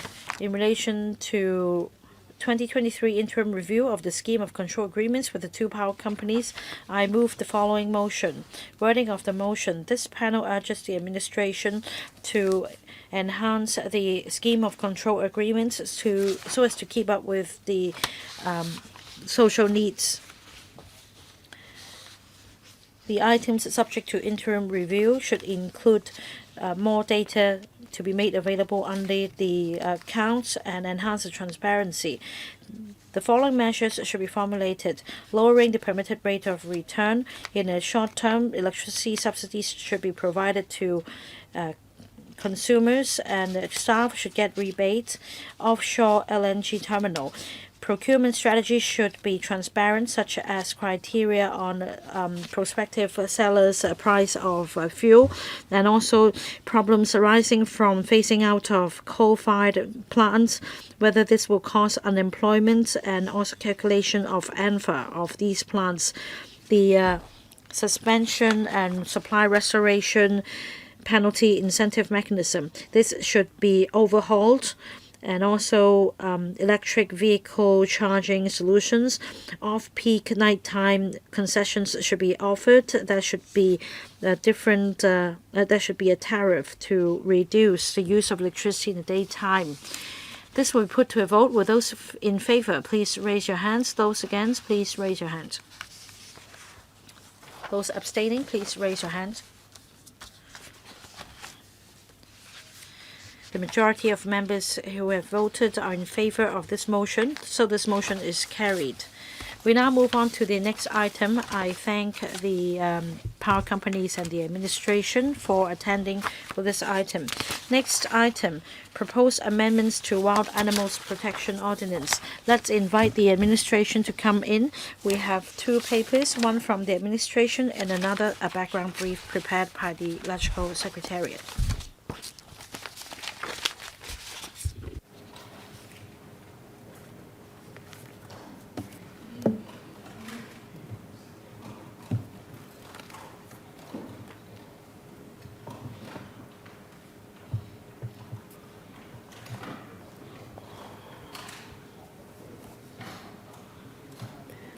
就剛才嘅議程呢，就因為希望可以。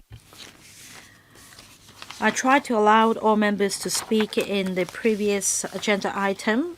We are behind schedule. For this item, would members please be succinct? 3 minutes, questions and answers included.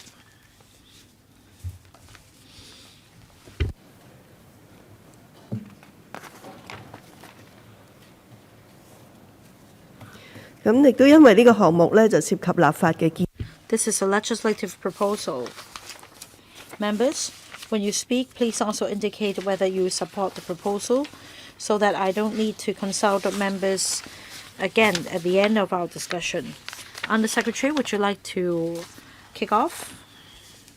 In recent years, there have been a surge in number of nuisance and injuries caused by wild pigs due to change in their behaviors caused by human feeding. In order to combat the feeding of wild animals, including monkeys, wild pigs, and tree sparrows, So as to ensure public safety, the government amended the Wild Animals Protection Ordinance last year to expand the feeding ban area to the entire territory of Hong Kong. In the legislative amendment process, members and stakeholders raised an issue of the feeding of feral pigeons, leading to widespread nuisance to the public and environmental hygiene problems. As feral pigeons are domestic animals instead of wild animals as defined under the ordinance, having considered the views of stakeholders, we propose to further amend the ordinance to stipulate that no person shall feed feral pigeons in addition to wild animals, so as to protect wild animals and ensure environmental hygiene. We also propose to raise the maximum penalty and introduce the fixed penalty system.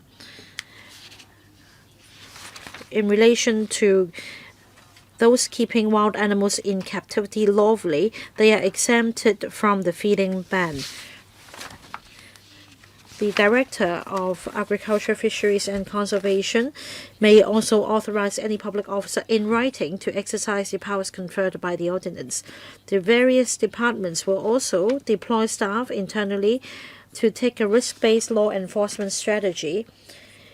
Enforcement guidelines will also be formulated, followed by training for frontline staff for effective enforcement. The government will also step up publicity to enhance the public's awareness of the new feeding restriction. The government proposes to introduce an amendment bill to LegCo in the fourth quarter of this year. If passed by LegCo, the relevant amendments are expected to take effect fully in the third quarter of 2024. The Assistant Director of AFCD, Mr. Simon Chen, will brief members on the specific legislative amendment proposal with the aid of a PowerPoint. We'll be happy to take questions from members. 多謝主席。 Mr. Chen. Thank you, Chair. I will now brief members on the proposed amendments to Wild Animals Protection Ordinance. In 1999, in accordance with the Wild Animals Protection Ordinance, areas where monkeys are commonly found are designated feeding ban area. We want to limit monkeys' reliance on human feeding and to minimize monkey nuisance caused by human feeding. But in the past year, we have received a significant increase in the number of cases of nuisance caused by wild pigs. So, starting from 31st of December 2022, the feeding ban area has been expanded to cover the entire territory of Hong Kong to stop the feeding of wild animals including monkeys, wild pigs, and sparrows. The feeding of wild pigeons have caused widespread nuisance and hygiene problems, but since feral pigeons are not classified as wild animals, they are classified as domestic animals, so they were not covered by the ordinance. Last year, during the amendment of the legislation, members have expressed concern when it comes to illegal feeding of wild pigeons. And currently, the penalty or the maximum fine is $10,000. There are views that the penalty is too light and it does not have any deterrent effect.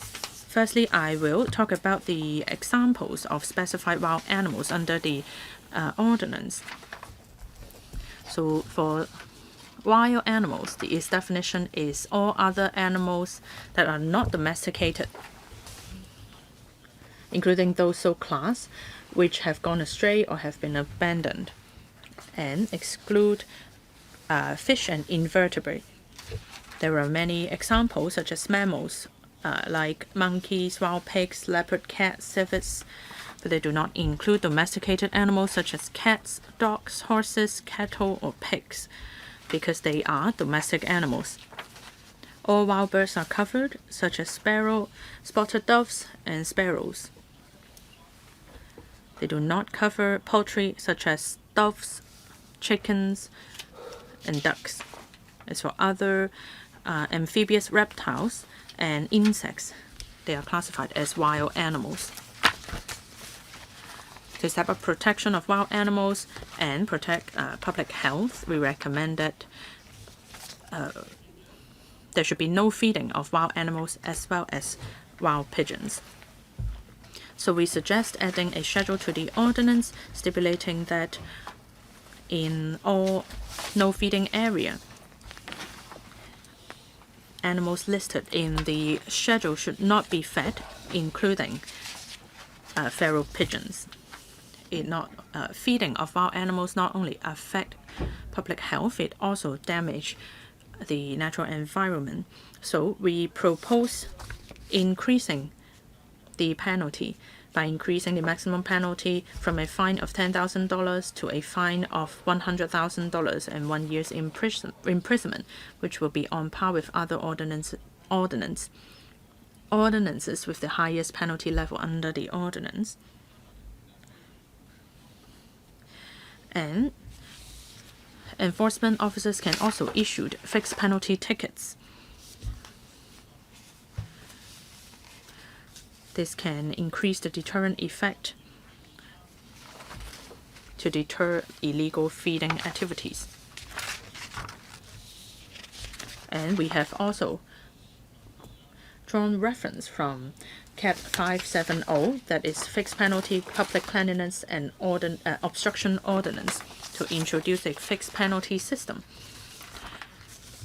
Public officers can issue fixed penalty tickets to any offenders. We recommend setting the level of penalty at $5,000. This reflects the impact that feeding brings on the natural environment. We can streamline the enforcement procedures, and with the penalty level set at this current level, we believe that it can serve as a deterrent.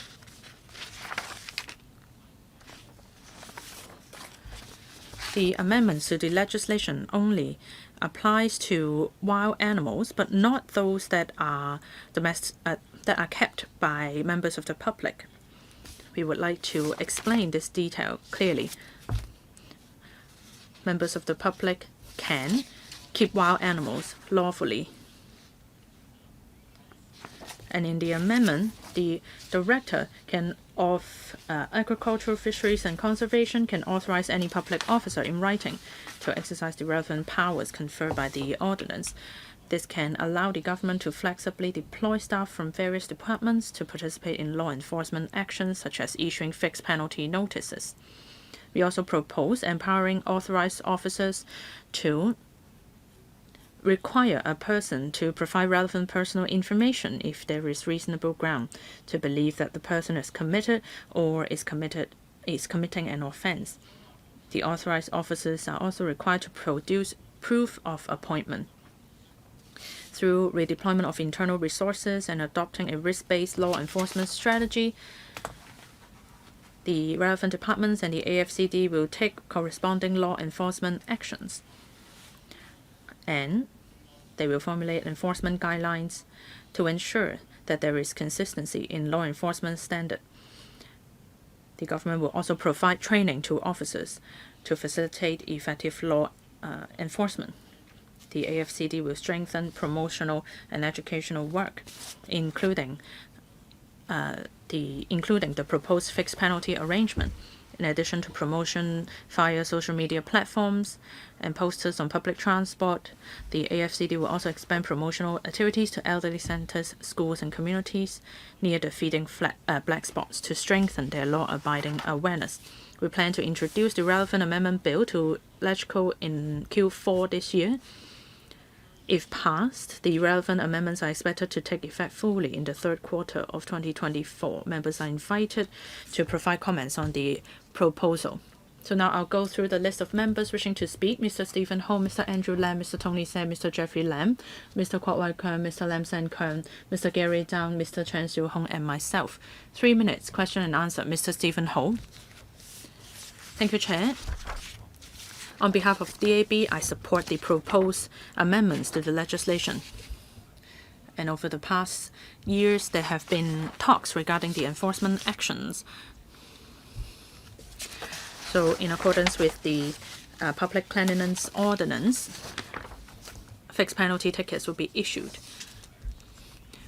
There may be an increase in the penalty level from $1,500 to $3,000. I want to know more about the enforcement action. How are we going to collect evidence? And also, I would like to know more about enforcement action in different areas, let's say within the area of public housing estates or private housing estates. We have received complaints very often. Some people may throw pieces of food to attract wild animals or birds to come to their terraces. I haven't seen any real enforcement actions. I understand that the FEHD will step up their efforts, but I don't see any enforcement actions from the Housing Authority. Please answer this question first. Under Secretary. Thank you, Chair. Thank you, Mr. Ho. On evidence gathering and prosecution efforts, I'll invite colleagues from the AFCD to explain. Well, on your examples, we'll look at the location of the food. If people are feeding wild pigeons, how often do they do that? Where do they do that? And when? Based on actual circumstances, evidence will be collected. The relevant departments are experienced in this regard. And the Housing Authority has started discussion with the relevant government departments, just like the fixed penalty systems targeted at littering. We'll see how various government departments can collaborate with each other.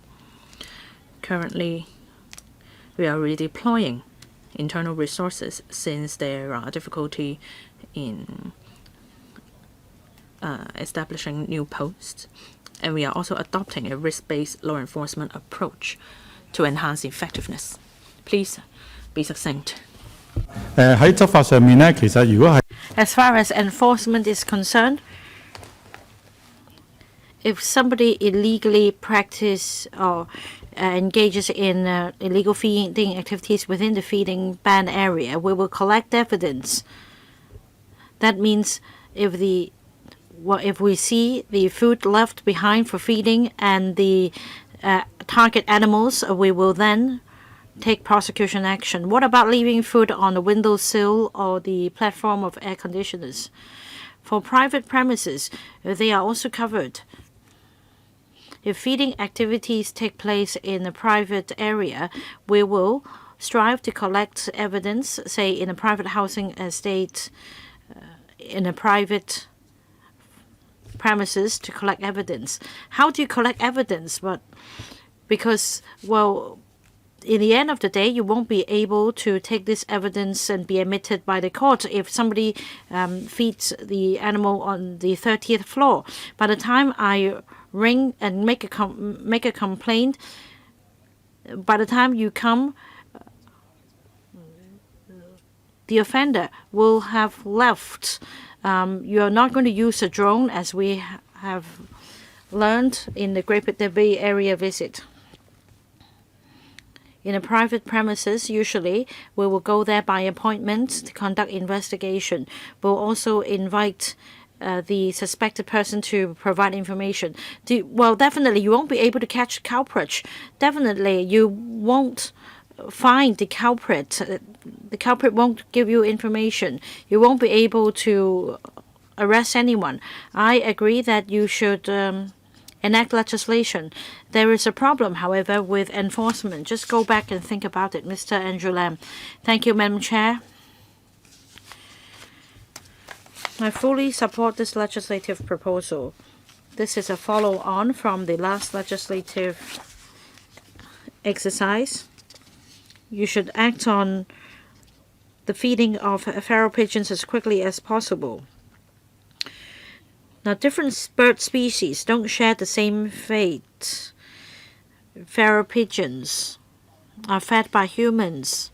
Some other bird species, however, have lost their habitats,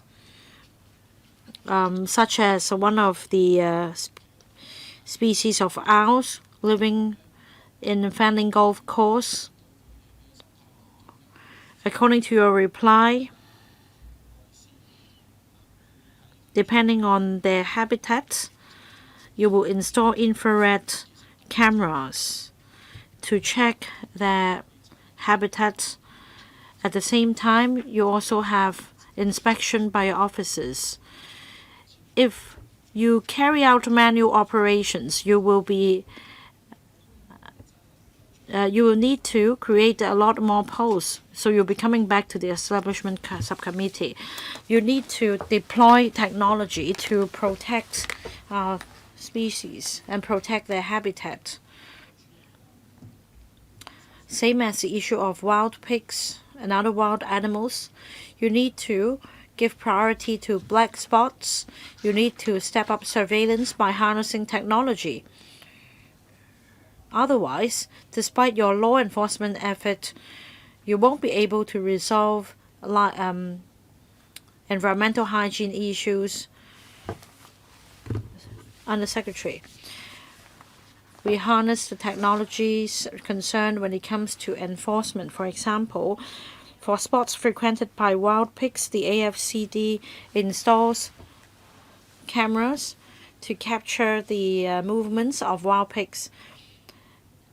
As for environmental hygiene black spots, we also install surveillance cameras to check feeding activities for the purpose of gathering evidence and initiating prosecution. We also keep in view the latest technology available in the market. They will be put to use if appropriate. Mr. Tony Jay. Thank you, Madam Chair.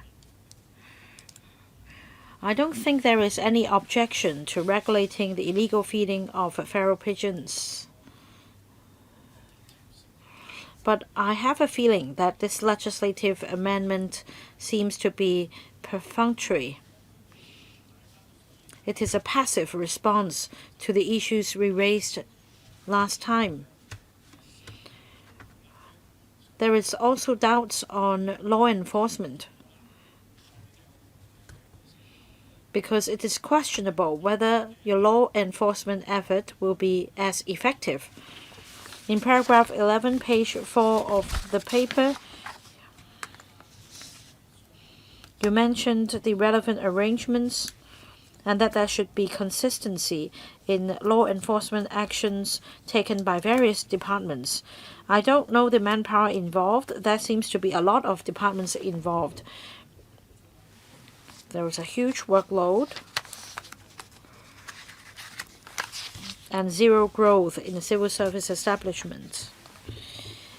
The other point is that pigeons are supposed to represent peace. For feral pigeons, they are domesticated, they are tamed. In kindergartens,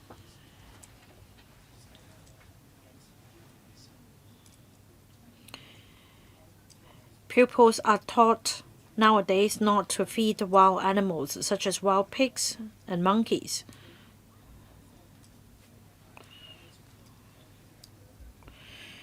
But in the eyes of children, pigeons are supposed to represent peace, and it seems that we are discriminating against feral pigeons. I am not very optimistic about law enforcement in the future. Apart from publicity and education, are there other measures to alleviate the situation? Undersecretary. We understand members' concerned on law enforcement. It is, of course, important to have sufficient manpower. We need to prioritize our work to target black spots and the different times of the day, such as in the evening, in the early evening. The other strategy is that we also ask the relevant government departments to keep in view the areas under their portfolio, such as the sitting out areas in public housing estates, so on and so forth.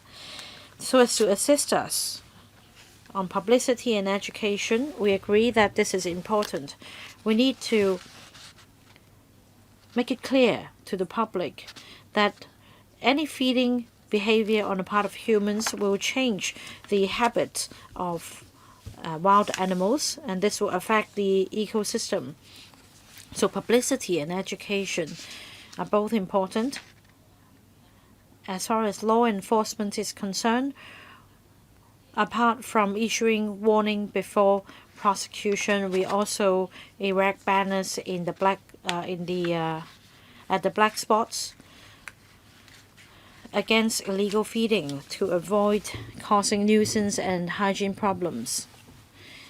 Madam Chair, may I ask them for further information? Apart from what she's mentioned, are there ways to suppress the growth of pigeon population? In the past 2 years, as you know, the AFCD has conducted a trial on feeding pigeons with contraceptives as a way of controlling the population. Subject to the success of the trial, we will report to members in due course, as well as reporting on whether there are other ways to address the problem. Mr. Jeffrey Lam. I support the administration in amending the ordinance so as to tackle the illegal feeding of feral pigeons. I think the amendment bill will serve deterrence. In fact, in recent years, the government has also been moving amendments to tackle the issue of illegal feeding of wild pigs, monkeys, and tree sparrows. On this occasion, feral pigeons will be the subject of this bill. There is no need to feed them. There are other ways other than enacting legislation to avoid feral pigeons relying on human feeding. That means conservation, environmental protection. Wild animals should be able to forage for their own food without having to rely on human hands to feed them. Recently, I've read about reports about owls, leopards, and bats in the Ferning Golf Course, and last Saturday I visited their habitats. I saw not only I didn't just spot them individually. I actually saw the whole family, the whole clan together. So the Fanning Golf Course provides a good habitat for their survival. According to ecological impact assessment earlier conducted by the administration, they failed to spot these species. They said they didn't see any owls. The owls didn't appear. The administration spent dozens of millions of dollars to engage a consultant to prepare this report. In fact, as mentioned last week, the EIA report should be considered from a professional's perspective. It's not to be interfered. We think that we should enhance conservation. We should strive not to protect the habitats so as to protect wild species and enhance eco-balance. So what is the administration's take on this report and the points I mentioned? And the Secretary, I agree with the Honourable Member. Our intention is not to catch them, but rather to help them return to nature so that they can forage for their own food in their own habitat without human interference. About the protection of species, we have the relevant provisions in another piece of legislation, that is Wild Animals Protection Ordinance Cap 170. For wild pigs in country parks, their source of food comes from fruit and other plants. So in country parks, we in our forestation program, we plant native species to help wild pigs and other wild animals forage for food, so as to help them return to nature instead of causing nuisance and staying too close to people. Mr. Kwok Wai Keung is away, so we move on to the next one, Mr. Ambrose Lam. Madam Chair, I'm not a member of this panel. I support this legislative amendment.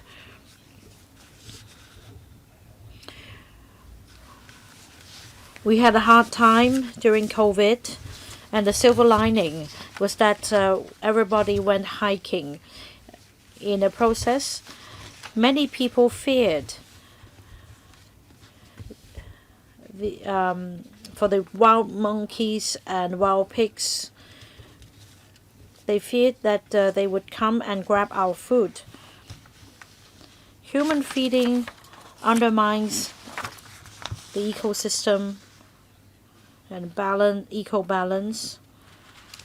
Human feeding can also cause nuisance and hygiene problems in the public places.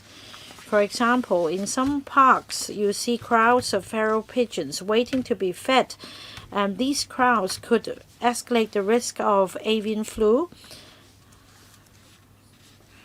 The other example is that human feeding causes wild pigs and wild monkeys not being able to forage for their own food. Instead, they congregate and stay on roads, posing a risk to human beings as they become over-reliant on human feeding. More should be done. We need to ensure public health and coexistence of people and the wild animals. We need to step up the inspection of black spots such as Kam Shan Country Park and other places to tackle illegal feeding. Second, we need to enhance publicity and education. As mentioned by other members, we need to educate the public about the harm of feeding wild animals. Third point, we need to protect the habitat of wild animals. If they're able to live and forage in their own habitats, they will not rely on human feeding. As mentioned by Mr. Jeffrey Lam, in the vicinity of Fanning Golf Course earlier, we read about wild species such as owls, leopards, and bats. No human feeding is involved. They do not cause nuisance to the public. This is a good example of how food chain can be formed in the ecosystem. Without human feeding and interference, these species can survive on their own.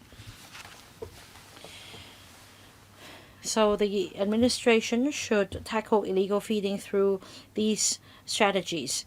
You should also enlist different organizations to help educate the public, such as the Hong Kong Golf Association, so that we can coexist with wild animals and simply put, leave them alone.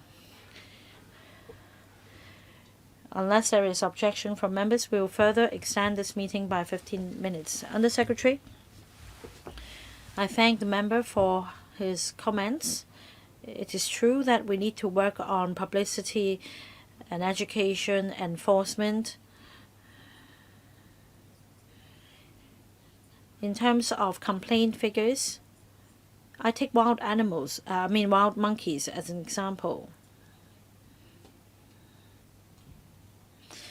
From complaint figures, we have seen an improvement from 2018 to 2022.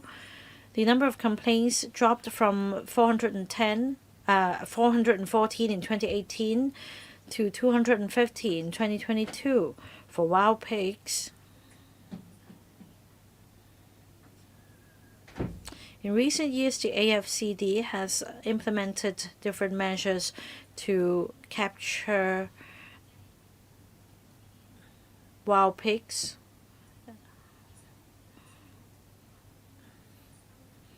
After taking these actions,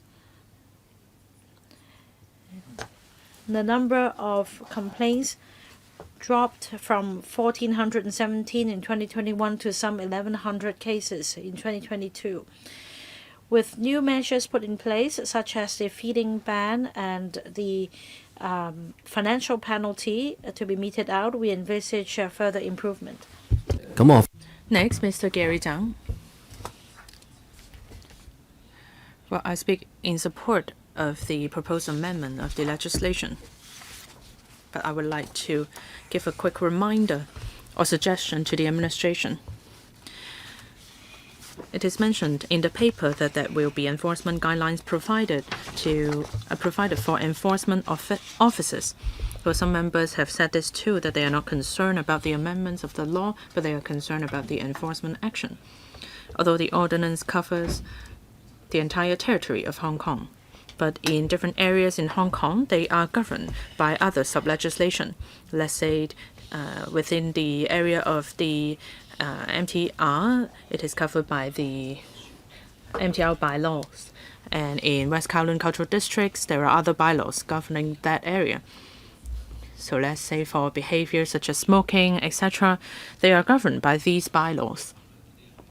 So MTRC staff or staff members of the West Kowloon Cultural Districts, they may perform enforcement actions.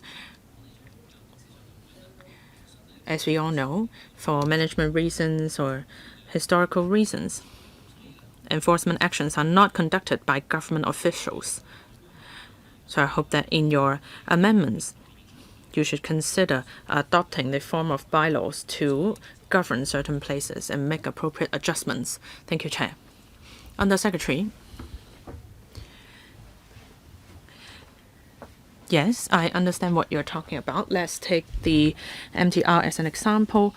There are bylaws governing MTR areas.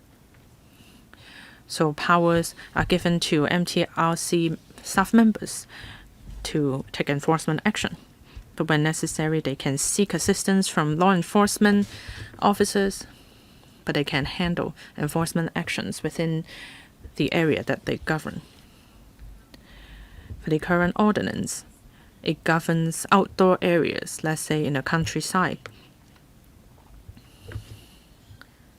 Within the area of the rail network.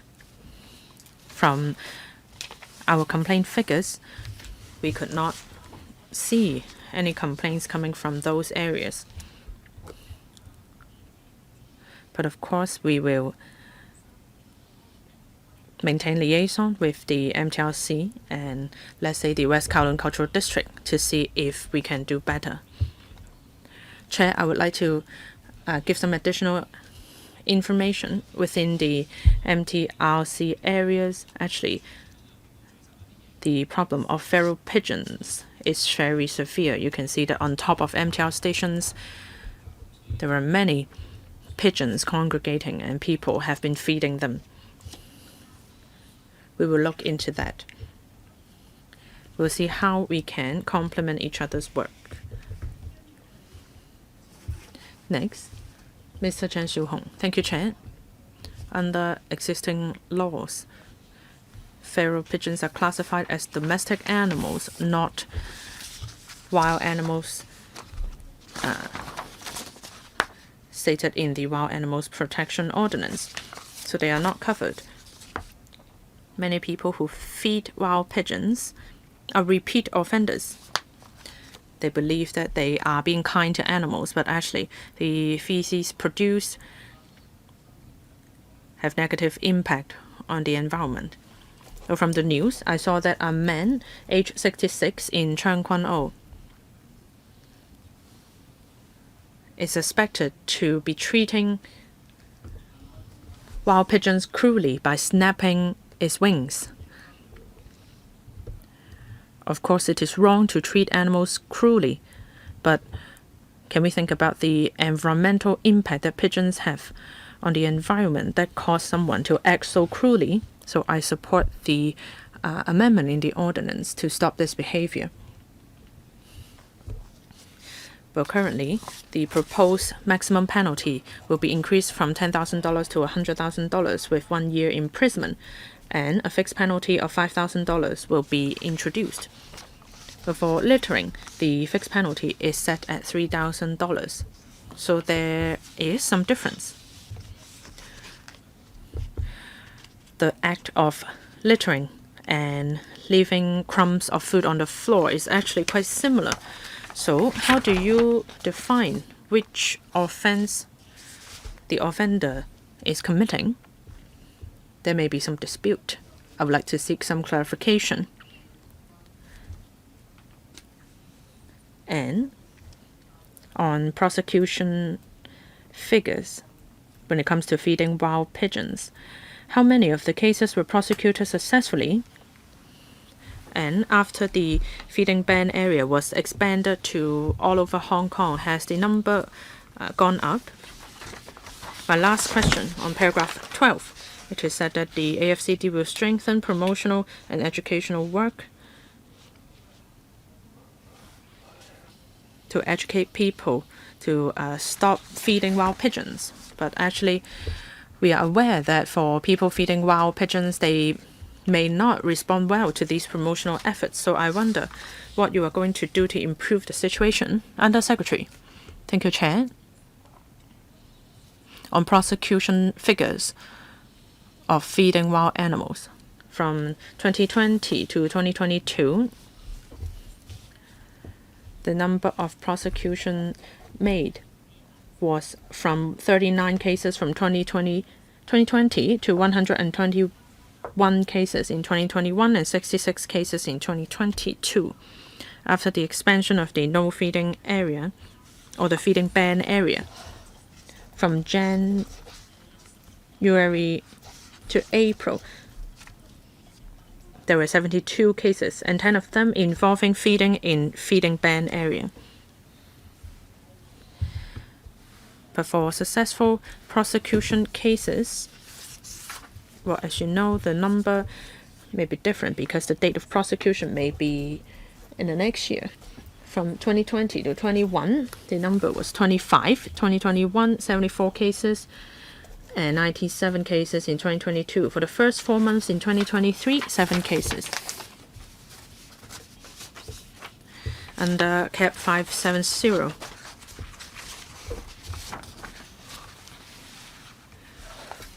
people who feed wild birds, wild pigeons, and the maximum penalty is $3,000, but as for CAP 170, the maximum penalty is at $5,000. This will affect the overall ecosystems because birds will compete for the food, and they may be influenced, other wild birds may be influenced by feral pigeons. So we have to consider the impact that it may have on the ecosystem.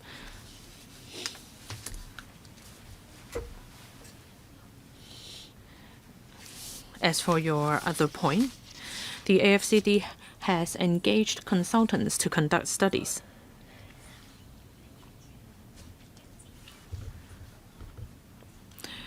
The results show that there is a close correlation between the number of nuisances caused by wild pigs and the number of and the occurrence of feeding. For elderly people, when they feed wild animals, they may feel that they are taking care of the animals. They may feel that they are doing the right thing. That is why promotional efforts are important.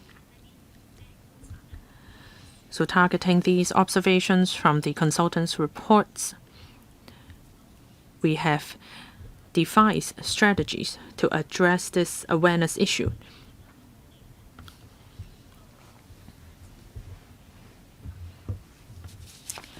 As for the feeding of feral pigeons, We hope that this can address public concern. But I should be clear that if feral pigeons are being treated cruelly, then they are in violation of Cap 169, Cruelty to Animals Ordinance. Even if they are not happy with the pigeon infestation, they should not treat pigeons in a cruel way and causing them unnecessary pain.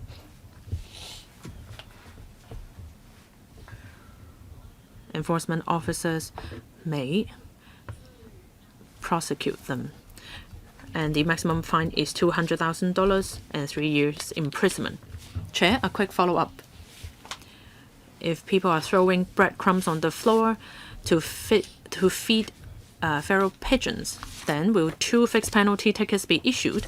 The first one is for littering, $3,000. The second for feeding wild pigeons, $5,000. Well, for each individual case, we have to look at the individual circumstances to see which measure to adopt. If they are only feeding wild pigeons, they may be putting the food in a container. And if there are no wild animals around, then we could not prosecute them successfully. So we have to look at the individual circumstances. But I understand what you mean.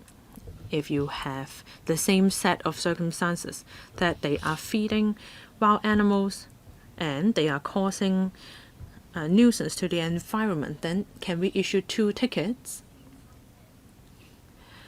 Well, we have to seek legal advice from the Department of Justice so that in the future, during the training process or in our guidelines, we can set out the differences. Will there be double penalty for the same offense? The Department of Justice will be able to offer legal advice based on individual circumstances. And these details will be set out in the guidelines and in the training provided for officers. We will also remind officers of what they need to pay attention to. Perhaps they will go for the heavier penalty, but we need to look into that. Well, I have to extend the meeting further by 10 minutes. We have 2 other members wishing to speak. Ms. Judy Chan. Thank you, Chair. Well, I support the amendment or the proposed amendments to the ordinance. Feral pigeons have been a nuisance, and this problem has lingered for a very long time without any solution in sight. So for the proposed amendments, we have to see how effective it will be. I have my reservations. Of course, if we talk about feeding wild animals on the side of the road or next to MTR stations, then of course that will bring some significant impact. But the ordinance does not govern things that happen in private areas. I receive a lot of complaints in this regard. Actually, you can see it from the news as well. People have been tying orange plastic bags on the window or using a stick to poke at their nest, etc., trying to drive pigeons away from their home. I'm not sure how the ordinance can help if people are feeding wild birds in their own front yard. The results remain to be seen. I would like to talk about the issue of perception. Well, now we have the Environment and Ecology Bureau. In the past, the word ecology was not included. On the protection of feral pigeons, The paper made it sound like pigeons. In the paper, it seems that wild pigeons are the problem for our imbalance in the ecosystem. There is a sentence saying that it will increase the chance of spread of diseases and parasites. That is the only sentence that touch upon the health of wild animals. Very often we say that people feed wild pigeons because they want to take care of animals. Can we turn this around? Actually, what they are doing is harming pigeons and their ecosystem. So we should refrain from saying that these people are feeding wild pigeons out of the goodness of their heart. Actually, they are abusing them in the long run. I think we need to switch up our wordings. And we should mention the harm that we are doing to pigeons. And third, very quickly, some members have talked about wild owls. Well, I didn't know that in the Fanling Golf Course there were so many beautiful owls. I didn't catch a reply from the Undersecretary. I know that you may not have the relevant details on hand, but perhaps after the meeting you can give us supplementary information on what you know about the owls and what protection strategies are in place for these owls. Thank you. Undersecretary. The AFCD representative can make a supplement, or you can wait for a written reply. How about a written reply? I don't think we have enough time here. I agree with the member. As I explained just now, our publicity strategy should target those feeders of feral pigeons and wild animals. It is not a good deed. We need a change of mindset. This can be done through education and publicity. We need to tell people about the harm of human feeding, parasitic transmission, and health problems.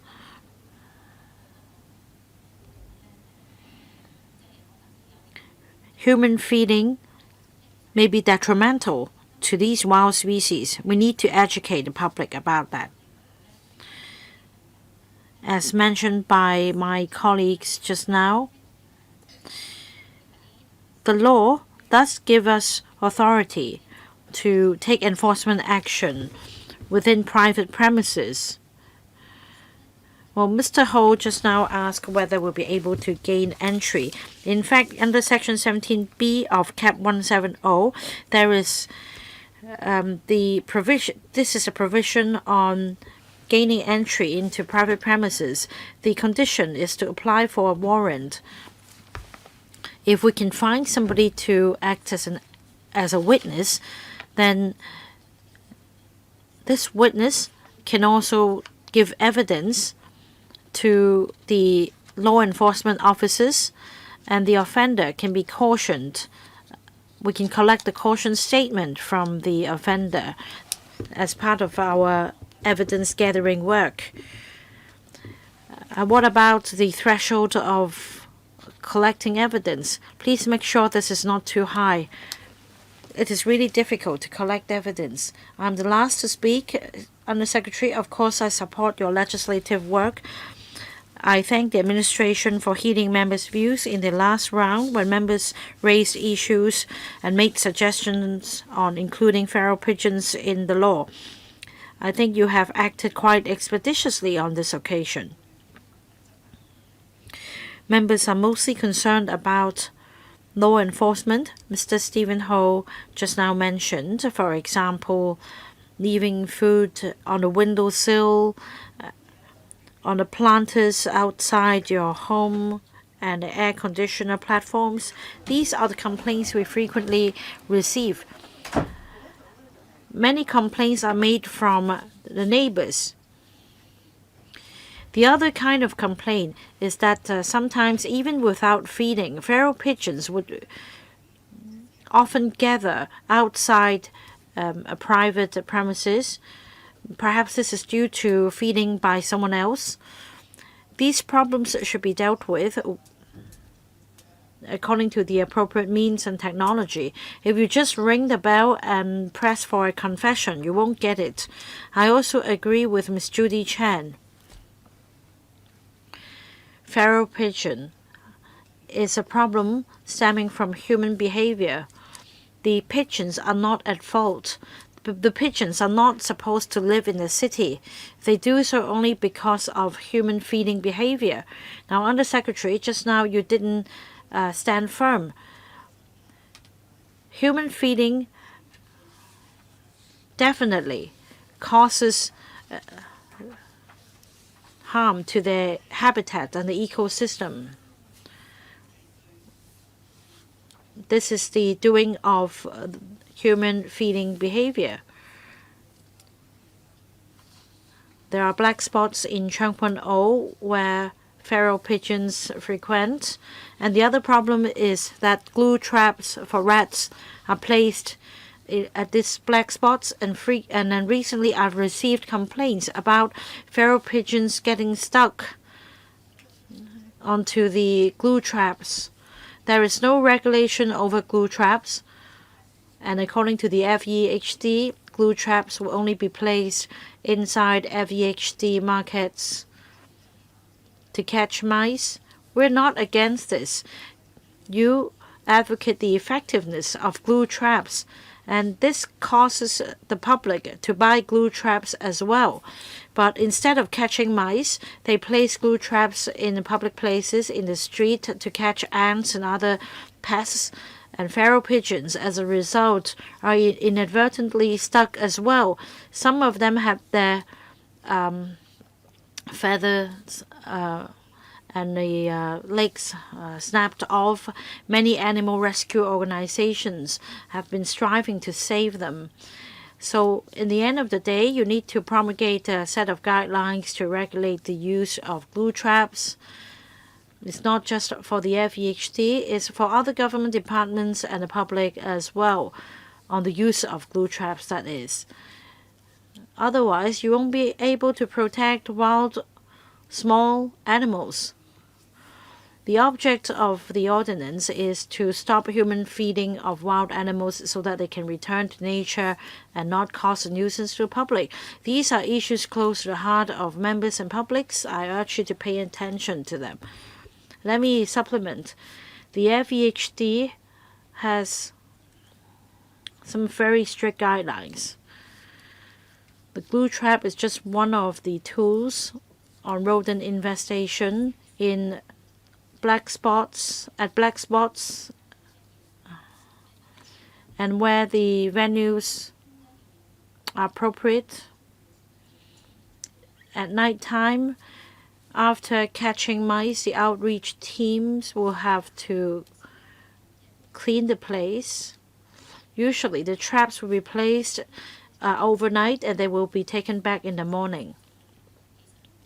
Apart from the FEHD and service contractors, we also provide the guidelines for other departments. We also publish the guidelines on the internet for the public's access. We will think about promoting the guidelines to the public in the future. A number of members mentioned wild species identified in the Fanling Golf Course, such as the Asian barred owlet and other wild species. So do think about the conservation issue.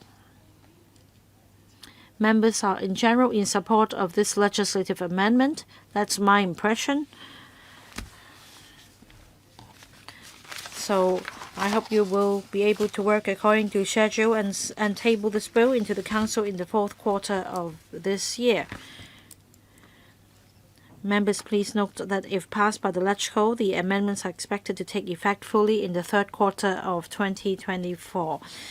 So no other comments. That wraps up our discussion today. Item 5, AOB. Nothing under AOB. Meeting's adjourned. Thank you.